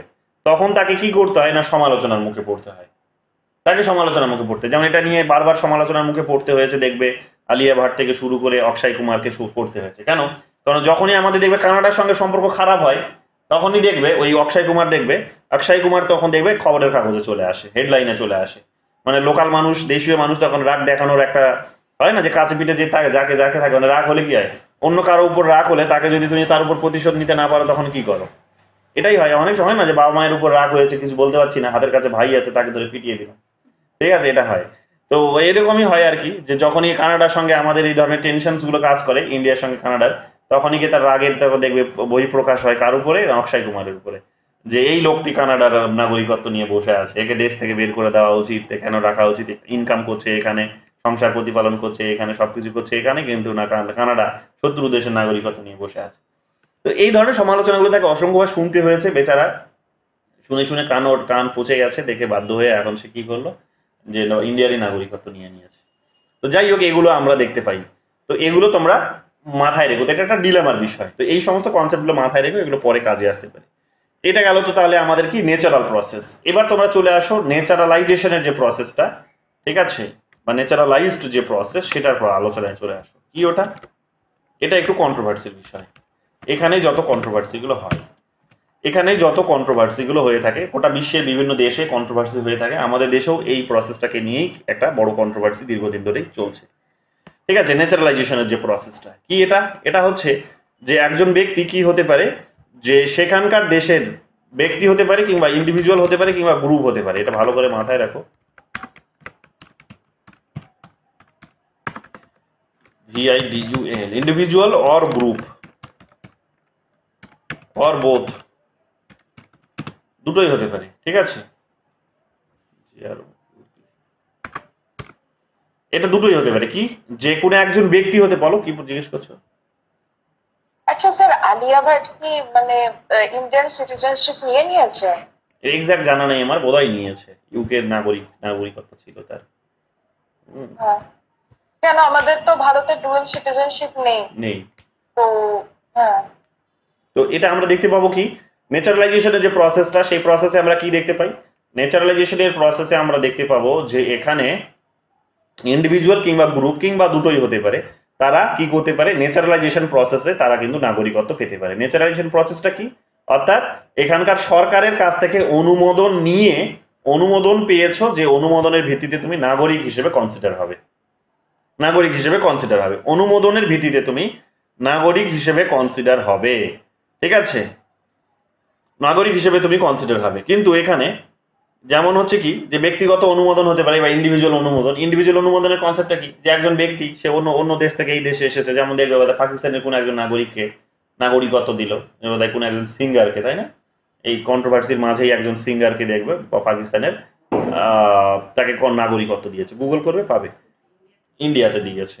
তো মুসলিমদের নাগরিকত্ব দেবে না বলছিল, এই কারণে একটা নিদর্শন তৈরি করার জন্য সরকার কি করেছে, ওই সিঙ্গারকে, নাম করা একজন সিঙ্গার, তাকে ভারত সরকার তাকে নাগরিকত্ব দিয়েছে। ওকে, তাহলে এটা আমরা আদনান সামি বোধহয়, রাইট। তো তাকে নাগরিকত্ব দিয়েছে। এবার এটা হতে পারে, তাহলে এইরকম ভাবে সে এখানকার সরকারের কাছে যদি আবেদন করে, তাহলে সে নাগরিকত্ব পেতে পারে। কিন্তু এখানে হয় কি, সেই সরকার তোমাকে যে ইজিলি নাগরিকত্ব দিয়ে দেবে তা নয়, অনেক সময় সরকার কি করতে পারে, তোমার উপর সেখানে এখানে কতগুলো শর্ত আরোপ করতে পারে, কতগুলো কন্ডিশনস সেখানে কিন্তু ইম্পোজ করতে পারে। সে কন্ডিশনগুলো কি কি? সে কন্ডিশনসগুলো হতে পারে যে তোমাকে এখানে যেমন ভারতে যেমন বোধহয় 4 বছর টানা 4 বছর তোমাকে বসবাস করতে হবে, হ্যাঁ, বা 10 বছর বোধহয় এটা এখন বাড়িয়ে করেছে, এরকম হতে পারে। তো তোমাকে এইরকম একটা নির্দিষ্ট 10 বছর টানা তোমাকে এখানে একটা সময় কিন্তু এখানে জীবনযাপন করতে হবে, বসবাস করতে হবে, এইটা হতে পারে একটা শর্ত। আরো অনেকগুলো শর্ত আছে, সেটা কি? যেমন ইউরোপের কান্ট্রিজগুলো, আমেরিকান দেশগুলো এই সমস্ত কাজগুলো করে, সেটা হচ্ছে কি যে ওই দেশে তোমাকে প্রচুর পরিমাণে ইনভেস্ট করতে হবে ব্যবসায়ী হিসেবে, তাহলে তোমার নাগরিকত্ব পাওয়াটা ভীষণ ইজি। যেমন এখান থেকে দেখবে সব পালিয়ে গিয়ে দেখবে ইউরোপের বিভিন্ন দেশে নাগরিকত্ব নিয়ে নিচ্ছে, এখান থেকে টাকা মেরে নিয়ে গিয়ে ওখানে গিয়ে ইনভেস্ট করে দিচ্ছে, ব্যাস সেফ হয়ে গেল, সে ওখানকার নাগরিকত্ব পেয়ে গেছে, মানে এখানকার সরকার আর তার কিছুই করতে পারবে না। সেখানে গিয়ে সে মস্তি সবই করবে, কিন্তু সরকার এখানকার বলবে যে আমরা তাকে পাচ্ছি না, ও সে নিরুদ্দেশ হয়ে গেছে, কিন্তু সেখানকার দেখবে সে মস্তি সবই করছে। দেখছো কার কথা বলছি? তোমরা নিশ্চয়ই বুঝে গেছো বিজয় মালিয়ার কথা বলছি, আর কার বলবো। তো এখানকার সরকার তাকে নিয়ে আসতে পারছে না, কিন্তু ওখানে দেখবে বিজয় মালিয়া রাস্তায় বেশ সুন্দর করে ঘুরে বেড়াচ্ছে, জীবনযাপন সুন্দর করছে, এবং তার তো হাইলি লাইফস্টাইল, সেটা নিয়ে আর নতুন করে বলার কিছু নেই। হ্যাঁ, তো এটা আমরা জানি। তাহলে এটা হতে পারে যে তুমি ওখানে প্রচুর পরিমাণে বিনিয়োগ করেছো তাদের দেশে, অর্থনৈতিক তোমার প্রচুর সম্পত্তি সেখানে নিয়ে গেছো, ওই দেশটাকে রিচ বানিয়ে দিয়েছো, সম্পত্তিবান একটা দেশ বানিয়ে দিচ্ছ তুমি ধীরে ধীরে, তাহলে এই কন্ডিশনে তোমাকে তারা ছাড় দিতে পারে। দ্বিতীয় ছাড় হতে পারে যে তুমি ওখানকার দেশে গিয়ে দীর্ঘদিন ধরে পড়াশোনা করে তোমার ব্রেনটা, মানে তারা কনসিডার করে নিয়েছে এক প্রকার যে এই ক্রাইটেরিয়াগুলো যদি তুমি ফুলফিল করেছো, ধরে নাও তুমি ভালো কোনো একটা ডিগ্রি পেয়েছো, তাহলে সেই ডিগ্রি সম্পূর্ণ মানুষ তুমি, যেহেতু তোমাকে ওইখানকার নাগরিকত্ব দিতে অসুবিধা নেই। কেন? তার কারণ ওই তোমার মতো ব্রেনের মানুষের আমার দেশে প্রয়োজন আছে। তাহলে স্বাভাবিকভাবে কি হবে না, তুমি এখানকার নাগরিকত্ব পেয়ে যাবে। তো এইরকম ভাবে অনেক মানুষ আমেরিকাতে, চায়নাতে, এখন চায়নাতেও যাচ্ছে মানুষ, তো চায়নাতে এবং ইউরোপের বিভিন্ন দেশে গিয়ে তারা কি করছে, নাগরিকত্ব পেয়ে যাচ্ছে, যেহেতু তারা তারা ইন্টেলেকচুয়ালস, খুবই তারা যেহেতু সেখানে ক্রিটিক্যাল মাইন্ডেড, খুবই তারা যেহেতু ইনোভেশনস মানে নিয়ে আসতে পারে, এই ধরনের ব্রেন তাদের, তো স্বাভাবিকভাবে সেই দেশটার জন্য তারা কিন্তু একটা বড় সম্পদ। তো এই ধরনের সম্পদশালী মানুষদেরকে দেখে তারা কি করে, এই শর্তে তাদেরকে নাগরিকত্ব দিয়ে দেয়। তো এটা ইন্ডিভিজুয়াল হতে পারে, তাহলে ইন্ডিভিজুয়ালের উপরে এটা কিন্তু আরোপ হতে পারে। এবার গ্রুপের প্রসঙ্গে আসো, গ্রুপটা কখন হতে পারে? গ্রুপের প্রসঙ্গ এটা উদাহরণ দাও, কখন গ্রুপ সেখানে কি হতে পারে না নাগরিকত্ব পেতে পারে? একটা বড় গ্রুপ একসঙ্গে বলো, একটা বড় গ্রুপ কখন নাগরিকত্ব পেতে পারে, কোন শর্তে পেতে পারে, কোন কন্ডিশনে পেতে পারে, কোন সিচুয়েশনে পেতে পারে?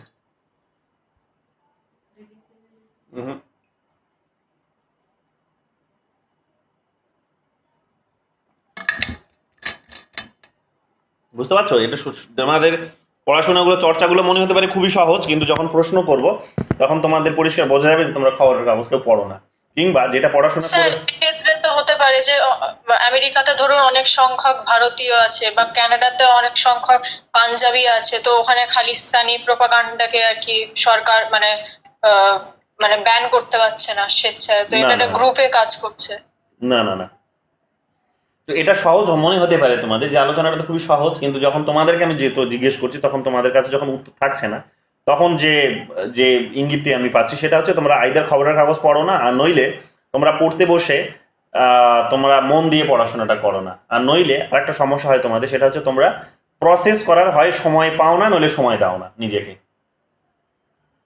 যে পড়াশোনাটা তুমি করলে সেটা প্রসেস যে তোমাকে নিজেকে ভেতরে করতে হবে, সেটাকে যে ভাবতে হবে। আমি তোমাদের বারবার বলি অল্প পড়ো, কিন্তু ভাবো অনেক বেশি সেটা নিয়ে, ওটাকে অন্য অনেক থিওরির সঙ্গে, আইডিয়ার সঙ্গে সেটাকে লিঙ্ক করো, তবেই গিয়ে কি হবে, অল্প পড়ে তুমি জ্ঞানী হতে পারবে। কারণ পড়ার তো তুমি নইলে সারাটা জীবন তোমার কম পড়ে যাবে, তুমি কিন্তু পাস করতে পারবে না, বা তুমি একটা জ্ঞানী মানুষ হতে পারবে না। যাই হোক, এগুলো মাথায় রেখো, এই লিমিটেশনসগুলো তোমাদের, যে কেন এই খামতিগুলো হচ্ছে, কিন্তু সহজ বিষয়। তোমাদের এতদিন ধরে আমি সিকিম নিয়ে পড়িয়েছি। সিকিম কত সালে ভারতের মধ্যে ঢুকলো? 1975-এ ঢুকেছে। তো সেটা কিসের ভিত্তিতে ঢুকেছে? সেটা ভারতের সঙ্গে তাদের একটা চুক্তি হয়েছে, সেই চুক্তির ভিত্তিতে তারা ঢুকেছে। তো তারা যখন নিজেরাই আমাদের সঙ্গে ঢুকে যাচ্ছে, কিংবা আমরা যখন তাদেরকে দখল করছি, তখন ইন জেনারেল তারা কিন্তু নাগরিকত্ব পেয়ে যাবে ন্যাচারালাইজেশন প্রসেসে, ভারত সরকার তাদেরকে স্বীকৃতি দেবে। তো আমরা এরকম গোয়াকে দিয়েছি। বলো, তাহলে যে এই যে মতুয়া সম্প্রদায় যে সিটিজেনশিপটা চাইছে, সেটা কিসের ভিত্তিতে? এটা তো কোনো চুক্তি নয় না, এটা ন্যাচারালাইজেশন প্রসেস, এটা চুক্তি নয়। কিন্তু ভারত সরকার এদেরকে ন্যাচারালাইজেশন প্রসেসে দিয়েছে, যে এরা একটা বড় গ্রুপ বলতে পারো, যে এখানে এসে গেছে, তাদেরকে সেখানে এখন পার্টিকুলার যেহেতু ওই কিন্তু ন্যাচারালাইজেশন হলে তো ভারত সরকার স্বাভাবিকভাবে দিয়ে দেবে, তার জন্য অ্যামেন্ডমেন্ট করা বা এত ডিলে করার প্রসেসটা কিসের জন্য?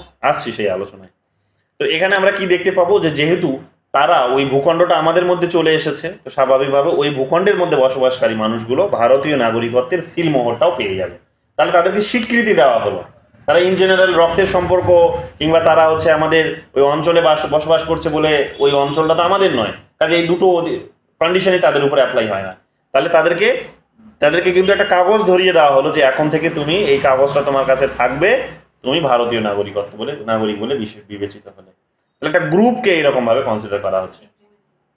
এটা এগ্রিমেন্টের বেসিসে হতে পারে যে তুমি এখানে আসলে আমি তোমাকে নাগরিকত্ব দেবো, তুমি আমার ভিতরে ঢুকে যাও। তো আমার ভিতরে ঢুকে যাওয়া মানে হচ্ছে আমার দেশের নাগরিক তুমি কনসিডার হবে, তুমি সরাসরি হবে।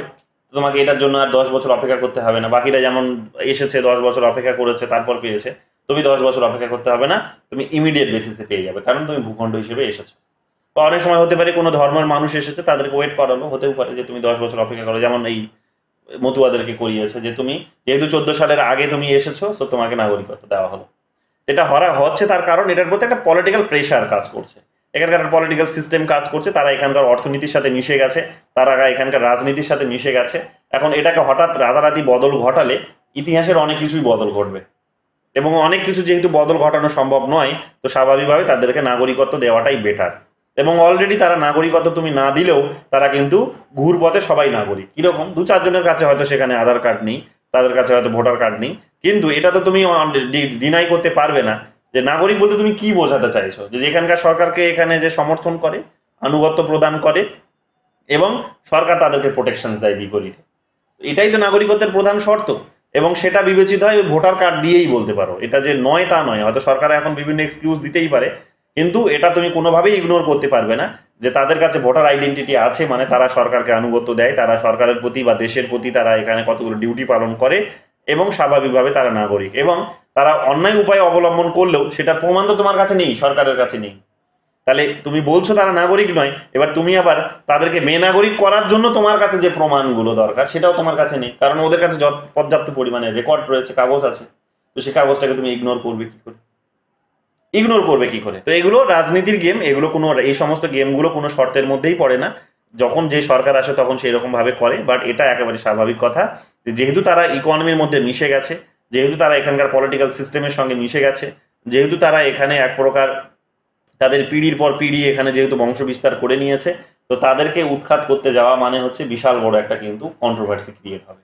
এবং এটা আমাদের যে প্রতিবেশী দেশগুলো যেগুলো আছে, যেখান থেকে তারা হয়তো এসেছে, তাদের সঙ্গে আমাদের সম্পর্ক কিন্তু একটা বিরূপ প্রতিক্রিয়া পড়বে, হয়তো একটা নেগেটিভ ইম্প্যাক্ট পড়বে। তো এই সমস্ত বিষয়গুলো এবং ইন্টারন্যাশনাল কমিউনিটি থেকেও আমাদের কাছে একটা প্রেশার ক্রিয়েট হতে পারে, তুমি কিসের ভিত্তিতে নাগরিকত্ব কনসিডার করছো। তো আমেরিকা দেখবে বিভিন্ন তাদের পার্লামেন্টে যেমন দেখবে, কংগ্রেসে দেখবে বিল পাস করিয়েছে, ইউরোপীয় ইউনিয়ন করিয়েছে, এগুলো করিয়ে রেখেছে। তো তারা ইন্টারন্যাশনাল কমিউনিটির একটা প্রেশার আসবে যে এটা কিন্তু ঠিক নয়, যে তুমি ঢুকতে দিয়েছো, আইডি কার্ডও করতে নিয়ে দিয়েছো, জীবনযাপন করতে দিয়েছো, সবকিছু করতে দিয়েছো, তখন তুমি আটকাওনি, এখন তুমি সেটাতে আটকাচ্ছ কেন? এবং তোমার কাছে কি পর্যাপ্ত পরিমাণে কি কোনো রেকর্ড আছে? সরকারের কত বলবে নেই আমার কাছে, কারণ সরকার কি করে প্রমাণ দেবে? এরাই বরং উল্টে বলবে যে দেখো আমার কাছে প্রমাণপত্র আছে, আমি এখানকার নাগরিক। সরকারের কাছে তো কোনো প্রমাণ নেই, কারণ ওরা কি সরকারকে জানিয়ে এসেছে, বা সরকার কি ওদেরকে স্বেচ্ছায় প্রবেশ করতে দিয়েছে, বা সরকার কতজন ঢুকলো তার কি প্রমাণ তার কাছে আছে? না। তাহলে সরকারেও কেউ যখন জবাবদিহি করতে হবে, সরকারের কাছে যখন প্রশ্ন চাওয়া হবে যে তুমি দেখাও যে ওরা নাগরিক নয়, তার কি প্রমাণ তোমার কাছে আছে, তখন সরকারের কাছেও কোনো প্রমাণ নেই। তো যেহেতু প্রমাণ নেই, তখন ওরাও বেকায়দায় পড়বে বলে তখন কি হয়, এই কন্ট্রোভার্সি থেকে মুখ ফিরিয়ে নেওয়ার জন্য তারা তখন এই লগুলোকে অ্যামেন্ডমেন্ট করে তারা কিন্তু এই শর্তগুলোকে আরও একটু সহজ সরল করে দেয়, যাতে তারা নাগরিক হিসেবে কনসিডার হতে পারে। তো এগুলো মোস্টলি পলিটিক্যাল গেম, তোমরা জানবে। তো স্বাভাবিকভাবেই এগুলো নিয়ে এত উদ্বেগের কিছু নেই, বাট এগুলো মাথায় রেখো যে এগুলো কিন্তু হচ্ছে, এই শর্তে এগুলো কিন্তু হচ্ছে। সরকার মানে সহজ সরলভাবে খুব সহজভাবে রাজি হয়ে যাচ্ছে তা নয়, এই সরকারও বিভিন্ন বেকায়দার মধ্যে পড়বে, বিভিন্ন অসুবিধার মধ্যে পড়বে বলে, বা রাষ্ট্র আমাদের এই বিভিন্ন অসুবিধার মধ্যে তাকে পড়তে হবে বলেও কিন্তু সেই শর্তে সে কিন্তু রাজি হচ্ছে যে এদেরকে নাগরিকত্ব দিচ্ছে। তো এগুলো আমরা এখানে কিন্তু দেখে থাকবো, ঠিক আছে? তো এগুলো এখানে ভালো করে মাথায় রেখো, ঠিক আছে? তো এগুলো এখানে ভালো করে মাথায় রেখো, এগুলো আমাদের আলোচনার জন্য খুব গুরুত্বপূর্ণ, ঠিক আছে? আবার এখানে হতে পারে যে আরও কতগুলো ইয়েতে তুমি নাগরিকত্ব পেতে পারো, ভারতীয় বা একটা দেশের নাগরিকত্ব পেতে পারো। সেটা হচ্ছে কি, একটা দেশের নাগরিকত্ব পাওয়ার জন্য আরও কতগুলো শর্ত হচ্ছে। সেটা হচ্ছে যে তুমি সেই দেশের কোনো একজন হয়তো কি হতে পারে যে যেমন তুমি বিবাহ সূত্রে যদি তুমি সেখানে চলে যাও, যে আমাদের ভারতীয় কোনো একজন মহিলা, সেটা তিনি হয়তো আমেরিকান কোনো একজন পুরুষকে যদি বিয়ে করেন, তাহলে তিনি এই বিবাহ সূত্রে তিনি কি হবেন না, তিনি কিন্তু আমেরিকান নাগরিক হিসেবে কনসিডার হবেন। ঠিক আছে, এটা কিন্তু হতে পারে। তারপরে তিনি এটাও হতে পারেন, কোনো দেশের এগুলোও শর্ত থাকে যে তিনি যদি সেনাবাহিনীতেও যোগদান করেন তাহলে তাকে নাগরিকত্ব দেওয়া হবে। যেমন এই সময় দেখবে রাশিয়াতে দেখবে কিছু মানুষ যারা ইন্ডিয়ানস গেছিল, তো তারা এখন বলছে যে আমরা ভারত সরকারের কাছে আবেদন করছে যে তারা আমাদেরকে ভারত সরকার ফিরিয়ে নিয়ে যাক। কেন ফিরিয়ে নিয়ে যাক, বা রাশিয়ান গভর্নমেন্টের সঙ্গে একটা কমিউনিকেশন তৈরি করে বলুক যে আমাদের নাগরিকরা যারা এখানে যারা সেনাবাহিনীতে কাজ করছে, ইউক্রেন যুদ্ধে যারা অংশগ্রহণ করছে, তাদেরকে মুক্তি দেওয়া হোক। এরা কোন শর্তে গেছিল? এরা কোন শর্তে গেছিল? এটা এটা এটা এটা এটা ধরে নাও যে হ্যাঁ এদের কথা ভুল বুঝিয়েই নেওয়া হয়েছে, কিন্তু এটাও হয়তো অনেক সময় কাজ করে যে তাদেরকে বলা হয়েছে যদি if you participate in the war process in the war then you will become citizen. যেমন এটা উঠে আসছে খবরে, কিছুদিন যাবত দেখবে এগুলো উঠে আসছে যে ওদেরকে বলা হয়েছে যে যদি তুমি যুদ্ধে অংশগ্রহণ করো তাহলে তুমি কি পাবে না, রাশিয়ার নাগরিকত্ব পেয়ে যাবে। তো তারাও দেখেছে কিছু ভালো হবে, অনেকে ভুল বুঝিয়ে নিয়ে যাওয়া হয়েছে কাজ করতে দেবো বলে, তোমাকে এখানে ছোটখাটো কিছু কাজ দেবো বলে। এবার কাজ তো কি কাজ সেখানে বলা হয়নি, গিয়ে দেখা গেল মিলিটারিতে ঢুকিয়ে দেওয়া হচ্ছে। এখন যখন দেখছে তারা যে সেখানে আমাদেরকে যুদ্ধে পাঠাচ্ছে, তখন তারা সমস্যা হিসেবে দেখছে, তখন তারা বলছে যে না আমার নাগরিকত্ব চাই না, আমি দেশে ফিরে যেতে চাই। তো অনেক সময় কি হয়, ওরা এই প্রলোভনও দেখায় যে তুমি যদি সেনাবাহিনীতে অংশগ্রহণ করো তাহলে তোমাকে নাগরিকত্ব দেওয়া হবে। তো এটাও কিন্তু হচ্ছে, এটা আমরা দেখতে পাবো। তারপরে তুমি বিদেশি রাষ্ট্রের যদি সম্পত্তি ক্রয় করো, যদি কেনো, তুমি অন্য কোনো দেশের সম্পত্তি কিনে নিয়েছো মানে তাহলে সেই দেশের নাগরিক হিসেবেও তুমি কনসিডার হতে পারো। হ্যাঁ, দরকার নেই এগুলো। তো এগুলো এখানে আমরা দেখতে পাবো। তারপরে কি দেখতে পাবো, যেটা বললাম যে ওই দেশে তুমি হয়তো কোনো ইন্ডাস্ট্রিতে বিনিয়োগ করেছো, ইনভেস্ট হয়তো করেছো, যদি এগুলো যদি হয় তাহলে তুমি কি হতে পারে, তুমি এখানকার নাগরিকত্ব পেতে পারো। তো এগুলো একটু মাথায় রেখো। আর যেটা বললাম গ্রুপ বেসিসে যেটা পেয়েছে 1961 সালে, তোমরা দেখবে যেমন 19 ডিসেম্বর ভারতের সঙ্গে গোয়া যেমন লিঙ্ক করে গেছে। ঠিক আছে, এটা মাথায় রেখো। গোয়া যেমন 19 ডিসেম্বর, এটা পরীক্ষায় এই সমস্ত কোয়েশ্চেনগুলো আসে, ভালো করে লিখে নাও এগুলো। 19 ডিসেম্বর 1961। ঠিক আছে, কে ঢুকলো? গোয়া। গোয়ার যেমন অন্তর্ভুক্তি হয়েছে। ঠিক আছে, গোয়া কার শাসনে ছিল? পরীক্ষায় আসে এগুলো। হ্যাঁ, পর্তুগিজদের শাসনে ছিল গোয়া। তো যেহেতু পর্তুগিজদের শাসনে ছিল, তাদের থেকে আমরা তাদেরকে মুক্তি দিয়েছি। তো মুক্তি দেওয়ার সঙ্গে সঙ্গে আমাদের ভেতরে তাদেরকে আমরা ইনকর্পোরেট করে নিয়েছি। তো এটা হতে পারে গোয়ার ক্ষেত্রে আমরা দেখতে পাবো এটা হয়েছে। ঠিক আছে, এটা। তারপরে তোমরা দেখতে পাবে সিকিম 1975 সালে হয়েছে। সিকিম 26 এপ্রিল হয়েছে, 26 এপ্রিল 26 এপ্রিল 1975। এটা একাধিকবার পরীক্ষা জানতে চেয়েছে, 6-7 বার তো হবেই। তো এটাও ভালো করে দেখে নাও। এখানে এটা সিকিম হয়ে যাওয়ার ফলে, সিকিমের অন্তর্ভুক্তি হওয়ার ফলে তারা কিন্তু একটা গ্রুপ বেসিসে কিন্তু ভারতের নাগরিকত্ব পেয়েছে। তো এগুলো ভালো করে মাথায় রেখো। ঠিক আছে, এগুলো ভালো করে মাথায় রেখো। এবার এখানে নাগরিকত্বের কনসেপ্টে চলে আসো। নাগরিকত্ব তোমাকে যখন ন্যাচারালাইজেশন প্রসেসে দেওয়া হয়, এই ন্যাচারালাইজেশন প্রসেসেরই কথা বলছি, তখন এখানে তুমি ন্যাচারালাইজেশন প্রসেসে এটা হতে পারে যে তুমি কমপ্লিট সিটিজেন হতে পারে বা ফুল সিটিজেন, কমপ্লিট বলবো না,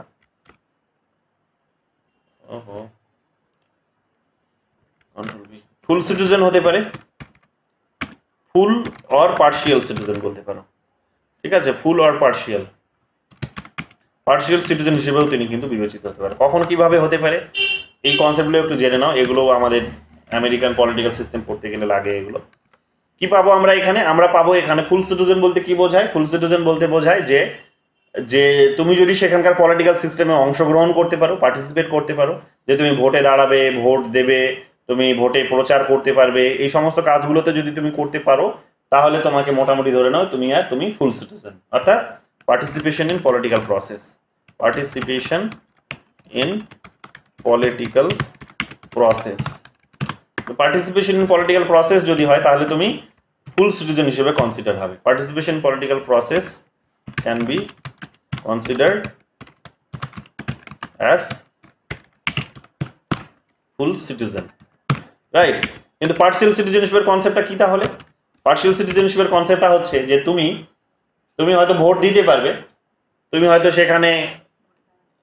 ভোটে সেখানে ভোট দিতে পারবে, কিন্তু তুমি কিছু কিছু পোস্ট যেমন হোল্ড করতে পারবে না, ভোট দিতে পারবে, ভোটে দাঁড়াতেও পারবে, কিন্তু কিছু কিছু পোস্ট আবার হতে পারে তুমি সেটা হোল্ড করতে পারবে না। যেমন পার্সিয়ালের কথা যদি বলি, পার্সিয়ালের বড় উদাহরণ হচ্ছে ইউএসএ। ইউএসএর পলিটিক্যাল সিস্টেমে তুমি কি করতে পারবে না, না তুমি প্রেসিডেন্টের ইলেকশনে দাঁড়াতে পারবে না। প্রেসিডেন্ট ইলেকশনে no entry in president election, no entry in president election, no entry in president election, যে তুমি প্রেসিডেন্টের ইলেকশনে অংশগ্রহণ করতে পারবে না। কেন পারবে না প্রেসিডেন্ট ইলেকশনে? কারণ তারা ওই রকমেরই শর্ত তৈরি করে রেখেছে যে তুমি একজন যিনি জন্মসূত্রে যিনি এখানকার নাগরিক, যিনি রক্ত সম্পর্কে এখানকার নাগরিক, অর্থাৎ যেটাকে ন্যাচারাল প্রসেস বলছে, কেবলমাত্র ন্যাচারাল প্রসেসেই যদি তুমি এখানকার নাগরিক হও তবেই তুমি কি হতে পারে, তুমি এখানকার প্রেসিডেন্ট হতে পারো। কিন্তু তুমি যদি ন্যাচারালাইজ প্রসেসে হয়ে থাকো, তুমি প্রেসিডেন্ট হিসেবে তুমি এখানে ওই পোস্ট হোল্ড করতে তুমি পারবে না। তো তোমরা দেখবে যেমন এই কমলা হ্যারিস এই মুহূর্তে ভাইস প্রেসিডেন্ট হয়েছে, তো কমলা হ্যারিস কিন্তু ভারতীয় বংশোদ্ভূত, তার পিতা মাতা ন্যাচারালাইজ প্রসেসে সেখানে গেছে, কিন্তু তিনি যাননি। বোঝা গেছে? তার পিতা মাতা ন্যাচারালাইজেশন প্রসেসে নাগরিকত্ব পেয়েছে, কাজে তার পিতা মাতা প্রেসিডেন্টের পদে কখনো দাঁড়াতে পারবেন না। কিন্তু তিনি একজন আমেরিকান নাগরিকের সেখানে কিন্তু সন্তান হিসেবে কনসিডার হচ্ছেন, সেই কারণে তিনি আবার প্রেসিডেন্ট পদে দাঁড়াতে পারবেন এবং পারছেন। এটা কতগুলো পার্থক্য আছে, কতগুলো সূক্ষ্ম পার্থক্য আছে, কিছু এক্সেপশন আছে, এই সমস্ত বিষয়গুলো মাথায় রেখো। তো কিছু কিছু দেশ আছে তারা কি করে না, এই সমস্ত বিষয়গুলোকে মাথায় রাখে যে তারা ন্যাচারালাইজ প্রসেসে যিনি নাগরিকত্ব পেয়েছেন তাকে কিন্তু প্রেসিডেন্ট পদে দাঁড়াতে দেন না। তো এই ধরনের কিছু পোস্টে তাদেরকে কিন্তু বাধা দেয়। এবার চলে আসো গুরুত্বপূর্ণ কতগুলো বিষয়। হ্যাঁ, গুরুত্বপূর্ণ কতগুলো বিষয় চলে আসো। গুরুত্বপূর্ণ কতগুলো বিষয়, সেটা হচ্ছে loss of citizenship. Loss of সিটিজেনশিপের প্রসঙ্গে চলে আসো, যে কি করে তোমার সিটিজেনশিপ লস হতে পারে, কি করে তোমার সিটিজেনশিপ নষ্ট হয়ে যেতে পারে, সিটিজেনশিপ তুমি কি করে হারিয়ে ফেলতে পারো। তো সিটিজেনশিপ অনেক রকম ভাবে হারিয়ে যেতে পারে, সিটিজেনশিপ তুমি চলে যেতে পারে আর কি। এটা দুটো ভাগে বিশেষ করে দুটো ক্যাটাগরিতে ভাগ করা যেতে পারে, এটাকে টু ক্যাটাগরি হতে পারে, ঠিক আছে, টু টাইপস হতে পারে, এটাও বলতে পারো।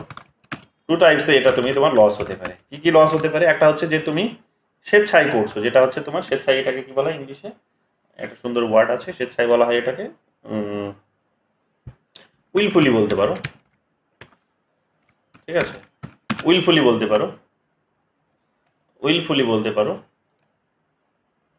উইলফুলি হচ্ছে তোমার যে তুমি স্বেচ্ছায় নাগরিকত্ব ত্যাগ করলে।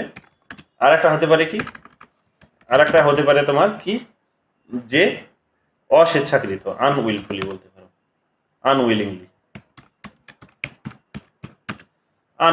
তো এই দুটো প্রসেসে সেখানে কিন্তু হতে পারে, স্বেচ্ছায় হতে পারে আর অস্বেচ্ছায় তোমার হতে পারে। স্বেচ্ছায় কিভাবে হয়? স্বেচ্ছায় হতে পারে যে তুমি যদি অন্য দেশের, স্বেচ্ছায় কিভাবে হতে পারে আগে স্বেচ্ছাটা বুঝে নাও। স্বেচ্ছায় কিভাবে হতে পারে? স্বেচ্ছায় হচ্ছে তুমি যদি অন্য দেশের জব যদি অ্যাকোয়ার করছো, যদি তুমি ওই দেশে গিয়ে চাকুরি করছো, তাহলে তোমাকে হতে পারে যে তোমার এই দেশে সরকার তোমাকে আর অংশগ্রহণ করতে দেবে না পলিটিক্যাল সিস্টেমের মধ্যে, তোমাকে নাগরিকত্ব তোমার থেকে বিচ্যুত করবে, নাগরিকই তুমি আর পাবে না। তুমি যদি ম্যারি করো, গেট ম্যারিড, তুমি যদি বিবাহ করো, তাহলে হতে পারে যে ওই দেশের নাগরিককে তুমি বিবাহ করেছো, তো তুমি নাগরিকত্ব আর পাবে না, এটা তোমার নাগরিকত্ব তোমার চলে যাবে, ঠিক আছে, এটা। বা তুমি চলে যাবে না, তুমি ওই দেশের নাগরিকত্ব, ওই দেশে চাকরি করছো, গিয়ে চাকরি করার সঙ্গে সঙ্গে তুমি ওই দেশে থাকতে পারছো, ভালো ইনকাম হচ্ছে, তো তুমি তোমার কি করলে, তুমি তোমার এখানকার নাগরিকত্ব ছেড়ে দিবে, ওটাই হতে পারে।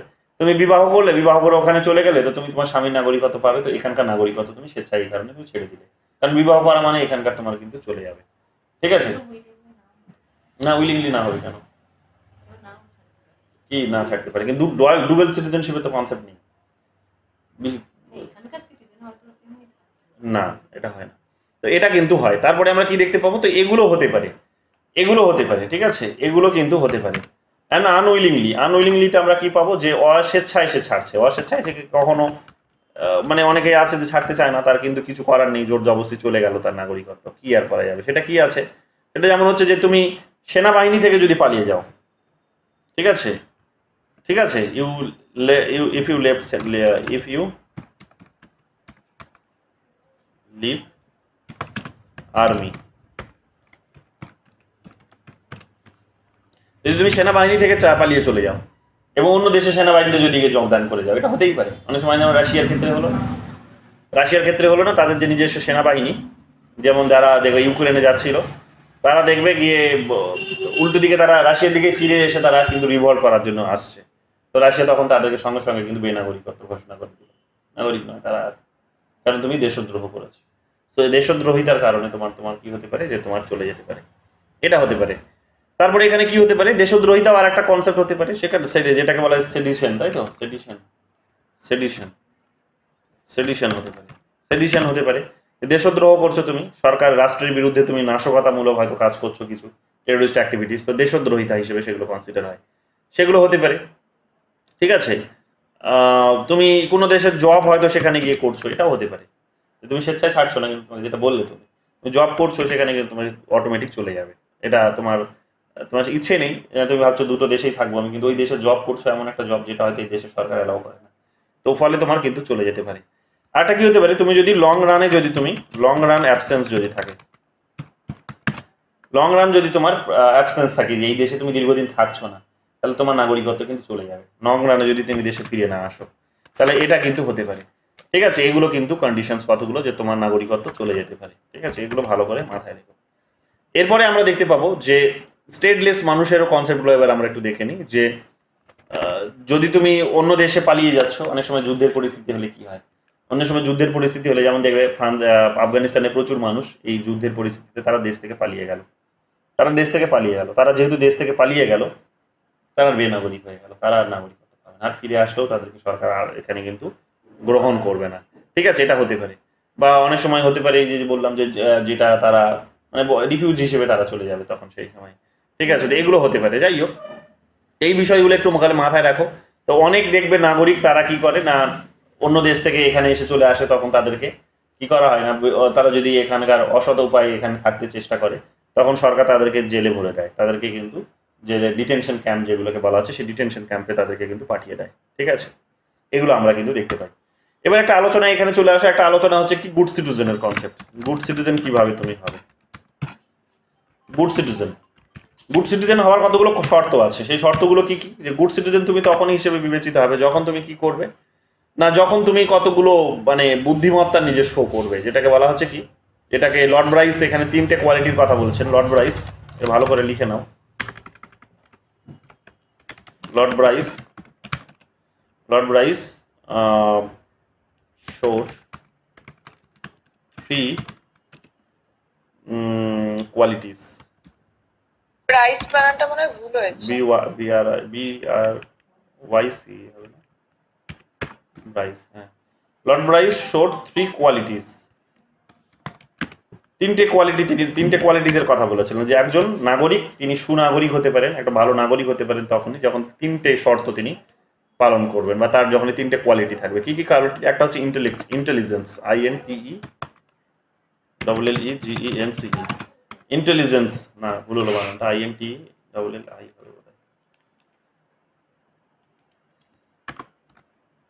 ইন্টেলিজেন্স, যখন তুমি ইন্টেলিজেন্স, এটাকে বাংলায় বলা হচ্ছে কি বুদ্ধিমত্তার সম্পন্ন হবে। বুদ্ধিমত্তা, যে তোমার বুদ্ধিমত্তা বলতে কি বোঝাচ্ছে, এখানে বলে দিচ্ছি হালকা করে। বুদ্ধিমত্তা বলতে বোঝাচ্ছে যে তুমি তোমার দেশের মধ্যে কি হচ্ছে, কোনটা ভালো কোনটা খারাপ, তোমার কি করা উচিত, কিভাবে করলে ভালো হয়, কিভাবে করলে দেশের ভালো হবে, কি করলে তুমি কোন ধরনের ডিউটি পালন করলে দেশের ভালো হবে। তো এই ধরনের বুদ্ধিমত্তাকে যখন তুমি কাজে লাগাবে, তখনই তুমি একজন গুড সিটিজেন হিসেবে কনসিডার হবে। কিংবা তোমার দেশের কোন রাজনৈতিক দলটিকে ক্ষমতায় নিয়ে আসা দরকার, কোন ব্যক্তিকে পাওয়ারে নিয়ে আসা দরকার, লং রানে তার শাসন কীরকম হবে, এগুলোকে যখন বোঝার তোমার ক্ষমতা থাকবে, তখনই তুমি এক প্রকার বুদ্ধিমান ব্যক্তি হিসেবে কনসিডার হবে। তো ইন্টেলিজেন্সের কোয়ালিটি তার মধ্যে থাকতে হবে। তিনি বলেছিলেন গুড নাগরিক তিনি হবেন যার মধ্যে ইন্টেলিজেন্স রয়েছে, রাইট। সেকেন্ড, তিনি বলেছিলেন সেলফ কন্ট্রোল হবে, সেলফ কন্ট্রোল। ঠিক আছে, সেলফ কন্ট্রোল বলতে যে সংযমী, যে নিজেকে সংযত করতে পারে।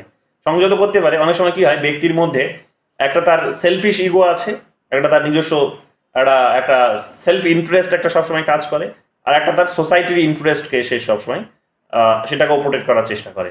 তো দুটো বিষয়, যেটাকে বলা হতে পারে যে বলতে পারো জেনারেল উইল, আর একটাকে বলা হচ্ছে, একটা বলছে রিয়েল উইল আর একটা হচ্ছে অ্যাকচুয়াল উইল, যেটা রুশোর ভাষায় বলতে পারি আমরা, যে একটা ব্যক্তির হচ্ছে নিজস্ব তার ব্যক্তিগত লাভ হবে এই ধরনের ভাবনা, আর একটা ভাবনা হচ্ছে তার সমাজের লাভ হবে। তো ব্যক্তিগত ভাবনাটা তো খারাপ নয়, কিন্তু অনেক সময় কি হয় যে ব্যক্তিগত ভাবনাটাকে সে এমন একটা জায়গায় নিয়ে যায় যে সেখানে সে অন্যের ক্ষতি করে ফেলে তাদের, যেমন টেরোরিস্ট অ্যাক্টিভিটিস করলো, বা হয়তো এমন একটা টাকার পাহাড় জমিয়ে ফেললো যে অন্য মানুষের সেখানে খারাপ হবে হয়তো, বা হতে পারে যে সেখানে এমন কোনো কাজকর্ম করছে যে যেটা হয়তো সমাজের হয়তো খুব একটা বেশি মঙ্গল হবে না। তো এই ধরনের কাজগুলো যখন করবে তখন সেখানে কি হবে, সমাজে যেহেতু খারাপ হবে, তো কাজেই, কারণ সমাজ ছাড়া তো সিটিজেন নয়, সমাজের কনসেপ্ট বা রাষ্ট্রের কনসেপ্ট তৈরি হলে তবেই সিটিজেনের কনসেপ্টটা তৈরি হবে, সেই তার মধ্যেই সে নাগরিক হিসেবে কনসিডার করতে পারবে। এটা খালি একটা শুধুমাত্র একটা মরুভূমির মধ্যে সে নিজেকে নাগরিক বলে কনসিডার করতে পারবে না। তো স্বাভাবিকভাবে সবাইকে নিয়ে যেহেতু এখানে নাগরিকের কনসেপ্ট তৈরি হচ্ছে, মানে সবার উপস্থিতি যদি থাকে তবেই যেহেতু এখানে নাগরিকত্বের কনসেপ্টটা ডেভেলপ হবে, স্বাভাবিকভাবে তার এখানে আমরা কি দেখতে পাবো, তার আইডিয়ার মধ্যে আমরা দেখতে পাবো যে তাকে সবসময় সংযমী হতে হবে, এমন কিছু করলে হবে না, এমন কিছু যদি সে করে যেটা সমাজের খারাপ হবে তাহলে সে ভালো নাগরিক হয়েই কখনো উঠতে পারলো না, এটা কিন্তু কনসিডার করা হয়। ঠিক আছে, আর একটা কি করতে হবে, আর একটা হচ্ছে কনসাইন্স তার থাকবে, যেটাকে বলা হচ্ছে বিবেক বোধ তার থাকবে, কনসাইন্স, CONSCIENCE, কনসাইন্স, বিবেক বোধ।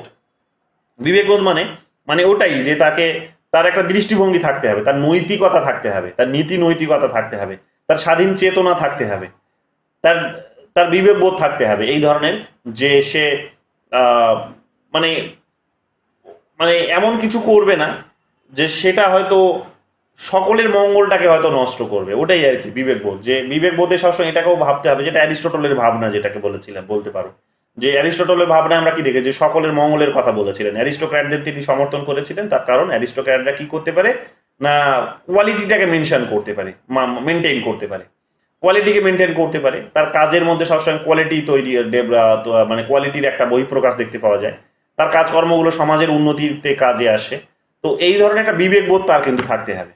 তো এই বিবেকবান মানুষ, পরিশ্রমী মানুষ, এখানে নৈতিক, এখানে নিষ্ঠাবান মানুষ, সততা, তার সততার দৃষ্টিভঙ্গি, এগুলো তার থাকবে। তো এগুলোকে বলা হচ্ছে কনসাইন্স, যে সে যদি সৎ হয়, সে যদি নিষ্ঠাবান হয়, সে যদি পরিশ্রমী হয়, সে যদি নৈতিকতা সম্পন্ন হয়, সে যদি স্বাধীন চেতনা সম্পন্ন হয়, তবেই সে কি হতে পারে, তার কনসাইন্সের এই বিষয়টি কিন্তু জাগ্রত হতে পারে।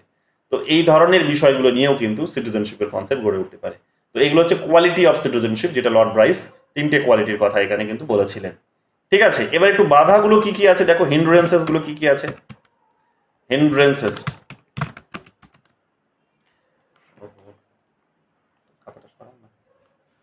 হিন্ড্রেন্সেস কি কি আছে দেখো, hindrances of citizenship, of good citizenship.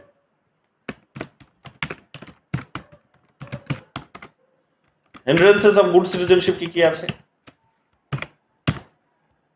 Hindrances of good citizenship কি কি আছে। হিন্ড্রেন্সেস হচ্ছে যে সে যে প্রাইভেট সেলফ ইন্টারেস্টকে বেশি ভ্যালুস দেয়, প্রাইভেট সেলফ ইন্টারেস্টকে বেশি ভ্যালুস দেয়, যে প্রাইভেট সেলফ ইন্টারেস্ট,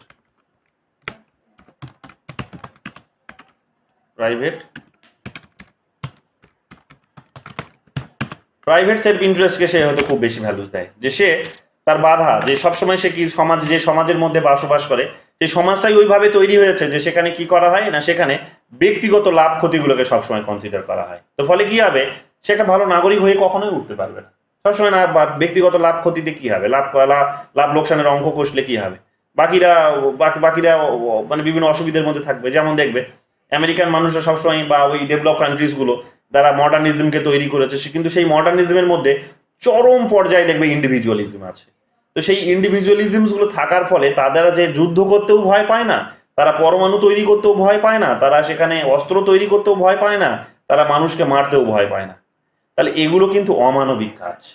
তাহলে তাদের এই সমস্ত দেশীয় পলিসিসগুলো কিন্তু বিশ্বের অন্যান্য মানুষগুলোকে কিন্তু ভয়ে রেখেছে, যে আমি একটা স্বাধীন দেশ, আমি সার্বভৌম দেশ, কিন্তু আমেরিকার আমি পলিসিকে ইগনোর করতে পারবো না, আমি আমেরিকাকে সবসময় দাদা হিসেবে রেসপেক্ট করতেই হবে আমাকে বাধ্য হয়ে। কেন? নইলে সে আমার উপর বোম ফিকবে না, আমার উপর সে নিউক্লিয়ার সে ডিপ্লয় করবে। তো ফলে কি হবে, যে এই ধরনের সেলফিশ তারা বিষয়গুলোকে ভ্যালুস দেয় বলে ইউরোপ এবং আমেরিকার মানুষরা দেখবে, ফলে কি হচ্ছে যে বিশ্বের বড় একটা সংখ্যা তারা কিন্তু আন্ডার ডেভেলপড রয়ে গেছে, তারা অনুন্নত রয়ে গেছে, তারা কিন্তু অপুষ্টির শিকার হচ্ছে, তারা শিক্ষা স্বাস্থ্য থেকে শুরু করে বিভিন্ন যে সোশ্যাল ইস্যুসগুলো আছে সেগুলো থেকে কিন্তু বঞ্চিত হচ্ছে। এগুলো আমরা দেখতে পাবো, ঠিক আছে। আরেকটা সমস্যা কি হয়, আরেকটা সমস্যা হচ্ছে ইন্ডোলেন্স, যেটাকে বলা হচ্ছে ইন্ডোলেন্স।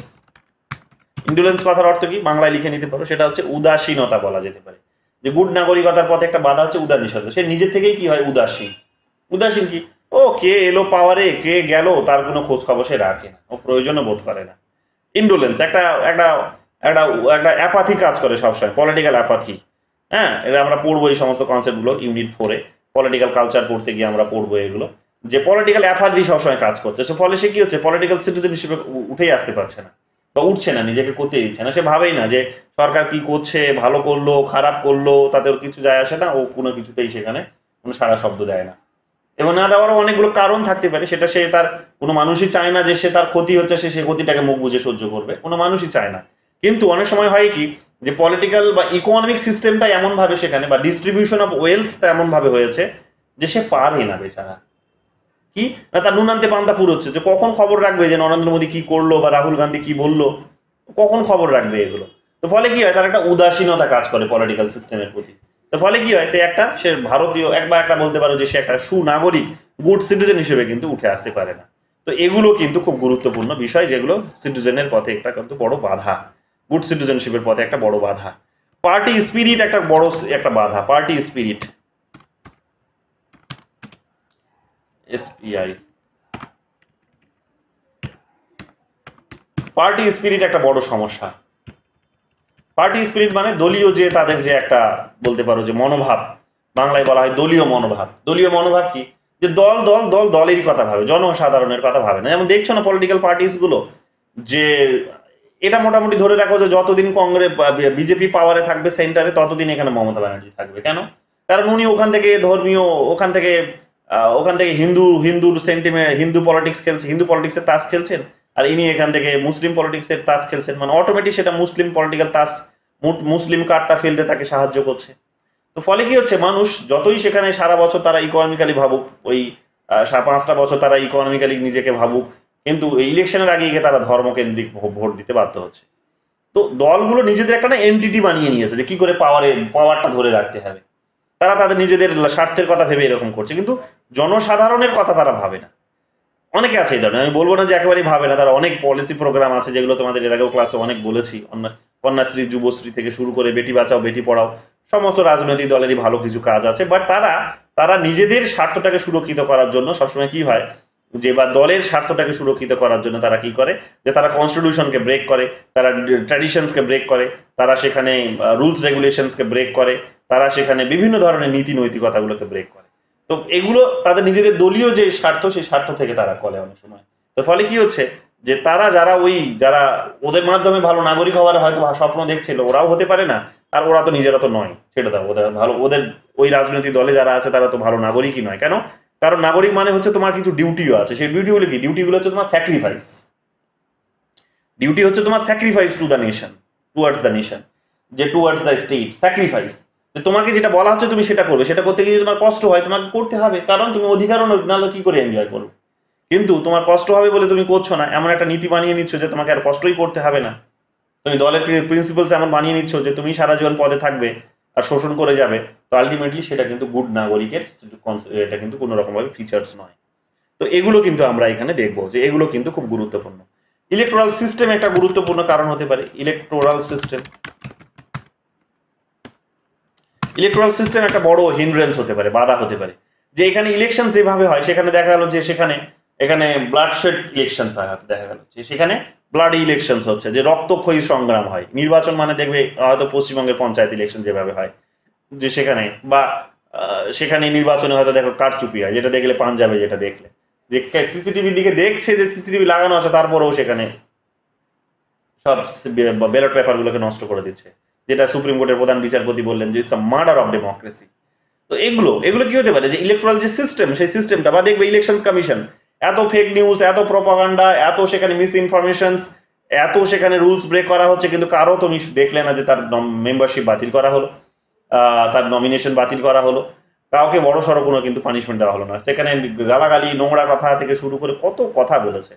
তারা কি করবে, তার থেকে বড় কথা হচ্ছে যে অপরজন বা তার বিরোধী কি সেখানে কি খারাপ করেছে বা কত রকম ভাবে সে খারাপ সেটা তুলে ধরতে ব্যস্ত সে। তো এই নেগেটিভ দিক থেকে আমরা এখানে কি করছি না, আমরা যে প্রচারগুলো করছি প্রপাগান্ডা যেটাকে বলা হয়, তো এই প্রপাগান্ডা পলিটিক্সগুলো এত পর্যায়ে হচ্ছে কিন্তু ইলেকশনস কমিশনের কোনো কিন্তু নজরদারি নেই। ইলেকশনস কমিশন সেখানে ঠুটো জগন্নাথের ভূমিকা পালন করে গেল, তো বা করছে এতদিন ধরে দেখে আসছি আমরা। তো এগুলো আলটিমেটলি কি করে, এগুলো আলটিমেটলি কিন্তু জনগণের মধ্যে ওই দুর্নীতি কারাপ্টেড সিটিজেনিস্ট হয়ে হতে কিন্তু বাধ্য করে। কারণ তারা দেখছে যে সিস্টেমটা এইরকম, আমি এত ভালো মানুষ হয়ে কি করব, আমি যদি দুর্নীতি করতে না পারি আমি উপর দিকে যেতে পারবো না, আমি দুর্নীতি না করতে পারি না আমি বড় হতে পারবো না, আমি চাকরি পাবো না, তো আমি বাধ্য হয়ে দুর্নীতি করছি, সিস্টেম আমাকে দুর্নীতি করতে বাধ্য করছে। তো এগুলো কিন্তু ইলেকট্রাল সিস্টেমের মধ্যে দিয়েও কিন্তু এগুলো উঠে আসে, এগুলো মাথায় রাখবে। রোল অফ মিডিয়া একটা গুরুত্বপূর্ণ রোল অফ মিডিয়া, যেটাকে তুমি এই আজকের দিনে তো উপেক্ষা করতেই পারবে না। কারণ আমাদের ডেমোক্রেসি এত বড় ডেমোক্রেসি, এত সেখানে ডিফিকাল্ট ডেমোক্রেসি, জটিল ডেমোক্রেসি, এত বড় রিজিয়নে এত বড় ডাইভার্সিটি, যে কে কি করছে এবং তাদের সেই অ্যালগরিথম, তাদের সেই ক্যালকুলেশনসগুলো আলটিমেটলি ন্যাশনাল পলিটিক্সে একটা গুরুত্বপূর্ণ বিষয় হিসেবে কাজ করছে। তো সবার বিষয়ে তো ইন্ডিভিজুয়ালি খবর রাখা তোমার তো সম্ভব নয়। তুমি বসে আছো একটা প্রান্তে দেশের, গোটা বিশ্বের বা ভারতবর্ষের সেখানে বিভিন্ন প্রান্তে কি হচ্ছে তুমি কি করে জানবে? তো you have to know through the media.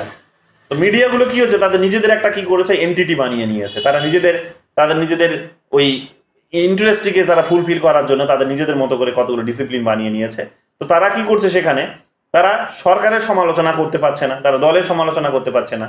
কেন না, কারণ ওই দলের সমালোচনা করলে তো তারা সরকার যদি পাওয়ারে আসে, ওই দলটাই যদি পাওয়ারে আসে, তাহলে তো সে তাকে গিয়ে এত পরবর্তীকালে কোনো ওই সরকারি যে অ্যাডগুলো দেয় সেই অ্যাডগুলো তো আর পাবে না, যে অ্যাডগুলোর মধ্যে থেকে সে হাজার হাজার কোটি টাকা ইনকাম করে।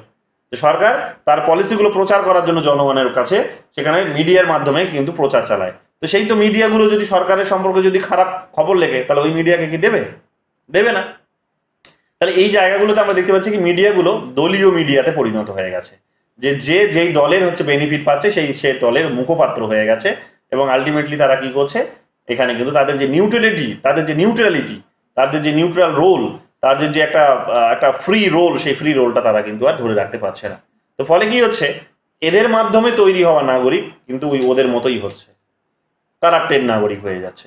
তাহলে এই জিনিসগুলো আমরা কিন্তু দেখছি, তারা ফেক নিউজ ছড়াচ্ছে, মিস ইনফরমেশন ছড়াচ্ছে, প্রপাগান্ডা ছড়াচ্ছে, তারা আজকে কিন্তু মিডিয়াম হয়ে গেছে এগুলো ছড়ানোর। এবং সোশ্যাল মিডিয়াও তো এখানে একটা বড় রোল প্লে করছে, জানো তোমরা। তো স্বাভাবিকভাবেই এই মিডিয়াগুলো সব মিলেমিশে একাকার হয়ে গেছে এবং আলটিমেটলি সিটিজেন আর গুড সিটিজেন হতে পারছে না, সিটিজেন কিন্তু সেখানে ব্যাড সিটিজেন হিসেবে কনসিডার হচ্ছে। তো এগুলো কিন্তু আমরা এখানে পাবো। এবং একটা দেশের সোশ্যাল ইকোনমিক প্রবলেমসও সেখানে থাকতে পারে, সোশ্যাল ইকোনমিক প্রবলেমস, ঠিক আছে, সোশ্যাল ইকোনমিক প্রবলেমস। একটা দেশের সোশ্যাল ইকোনমিক প্রবলেমসও থাকতে পারে, সামাজিক অর্থনৈতিক অবস্থা, সমাজের মধ্যে দুটো গ্রুপের মধ্যে টেনশনস কাজ করছে, অর্থনৈতিক যে অবস্থা তাদের খুবই তলানিতে, তো তারা আর কতই বা ভালো কাজ করবে। অর্থনৈতিক অবস্থা যদি খুব ভালো না হয়, তাহলে সেই একটা দেশের মানুষ শিক্ষাও ভালো পাবে না, সচেতনতাদের মধ্যে স্বাস্থ্যও ভালো থাকবে না। তো অল্প কিছু মানুষের কাছে থাকলে তখন কি হবে, তখন কাছে তাদেরগুলোকে কেড়ে নেওয়ার চেষ্টা হবে, দুর্নীতি করবে, এই সমস্ত কনসেপ্টগুলোই কাজ করবে। তো এগুলোও কিন্তু আলটিমেটলি একটা দেশকে কিন্তু ওই অ্যানার্কির দিকে ঠেলে দেয়। তো এই কারণে দেখবে ডেভেলপিং কান্ট্রিজগুলিতে যত দেখবে দাঙ্গা, মারামারি, হানাহানি, খুনোখুনি, রাজনৈতিক নির্বাচনে দেখবে এত কিন্তু সমস্যা, এত এত এত দেখবে প্রবলেমস। আন্ডার ডেভেলপ কান্ট্রিজগুলিতে তো আরও বেশি করে তোমরা এগুলো দেখতে পারবে, সেখানে তো ইলেকশনই হয় না, একজন পাওয়ারে বসে গেল মানে চলছে সে 30 বছর 40 বছর, এগুলো হচ্ছে। আফ্রিকার দেশগুলিতে দেখতে পাবে এই ধরনের কাণ্ড কারখানা। তো এগুলো আমরা দেখতে পাবো কি যে এই সমস্ত দেশগুলোর প্রবলেম কেন, তার কারণ সোশ্যাল ইকোনমিক প্রবলেমসগুলো এদের আছে। কিন্তু ডেভেলপ কান্ট্রিজ এটা হয় না। এত বড় একটা ইলেকশন হয়ে গেল, 400 পার সিট পেয়ে গেল লেবার পার্টি, সেখানে দেখলে তোমরা ইউকেতে না সেখানে এক্সিট বা পোলিং হয় না, সেখানে কোনো সার্ভে হয়, কিছু হয় না, জনগণ যা ভোট দিয়েছে সেটাই শেষ কথা, হয় না এই সমস্ত জিনিসগুলো ওখানে। তো ফলে ওখানে এত বড় মানে আমাদের লোকসভার সিট ছিল কথা 543টা, ওদের দেশে বোধহয় 600 650 সামথিং ছিল। তো সেখানে অত বড় একটা ইলেকশনস হয়ে গেল ওদের দেশেও, কিন্তু সেখানে কোনো এই ধরনের তুমি জানতেই পারলে না যে ইলেকশনস হয়ে গেল। অথচ আমাদের দেশে ইলেকশনস হলে গোটা বিশ্বের মানুষ সেখানে সেটা কিন্তু দূর থেকে অবজার্ভ করে যে কি হচ্ছে এদের দেশে, মারপিট, হানাহানি, খুনোখুনি। এই সমস্ত কনসেপ্টগুলো আলটিমেটলি কি করে না, কারাপ্ট সিটিজেন তৈরি করতে হেল্প করে। তো এগুলো বিশেষ করে মাথায় রেখো। এরপরে চলে আসো যে দূর করার উপায়গুলো কতগুলো জেনে নাও, এটা দিয়ে আজকে শেষ করে দেবো। কতগুলো উপায় কি কি থাকতে পারে যে এই যে প্রবলেমসগুলো যেগুলো উঠে আসলো, এই প্রবলেমসগুলোর আমাদের সমাধান যদি তাই, তাহলে কি হতে পারে, দুটো সমাধান হতে পারে, ঠিক আছে। সলিউশন কি হতে পারে,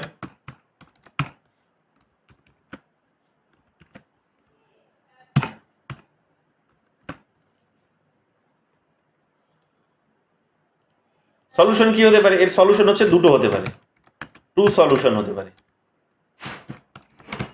কি কি দুটো সলিউশন?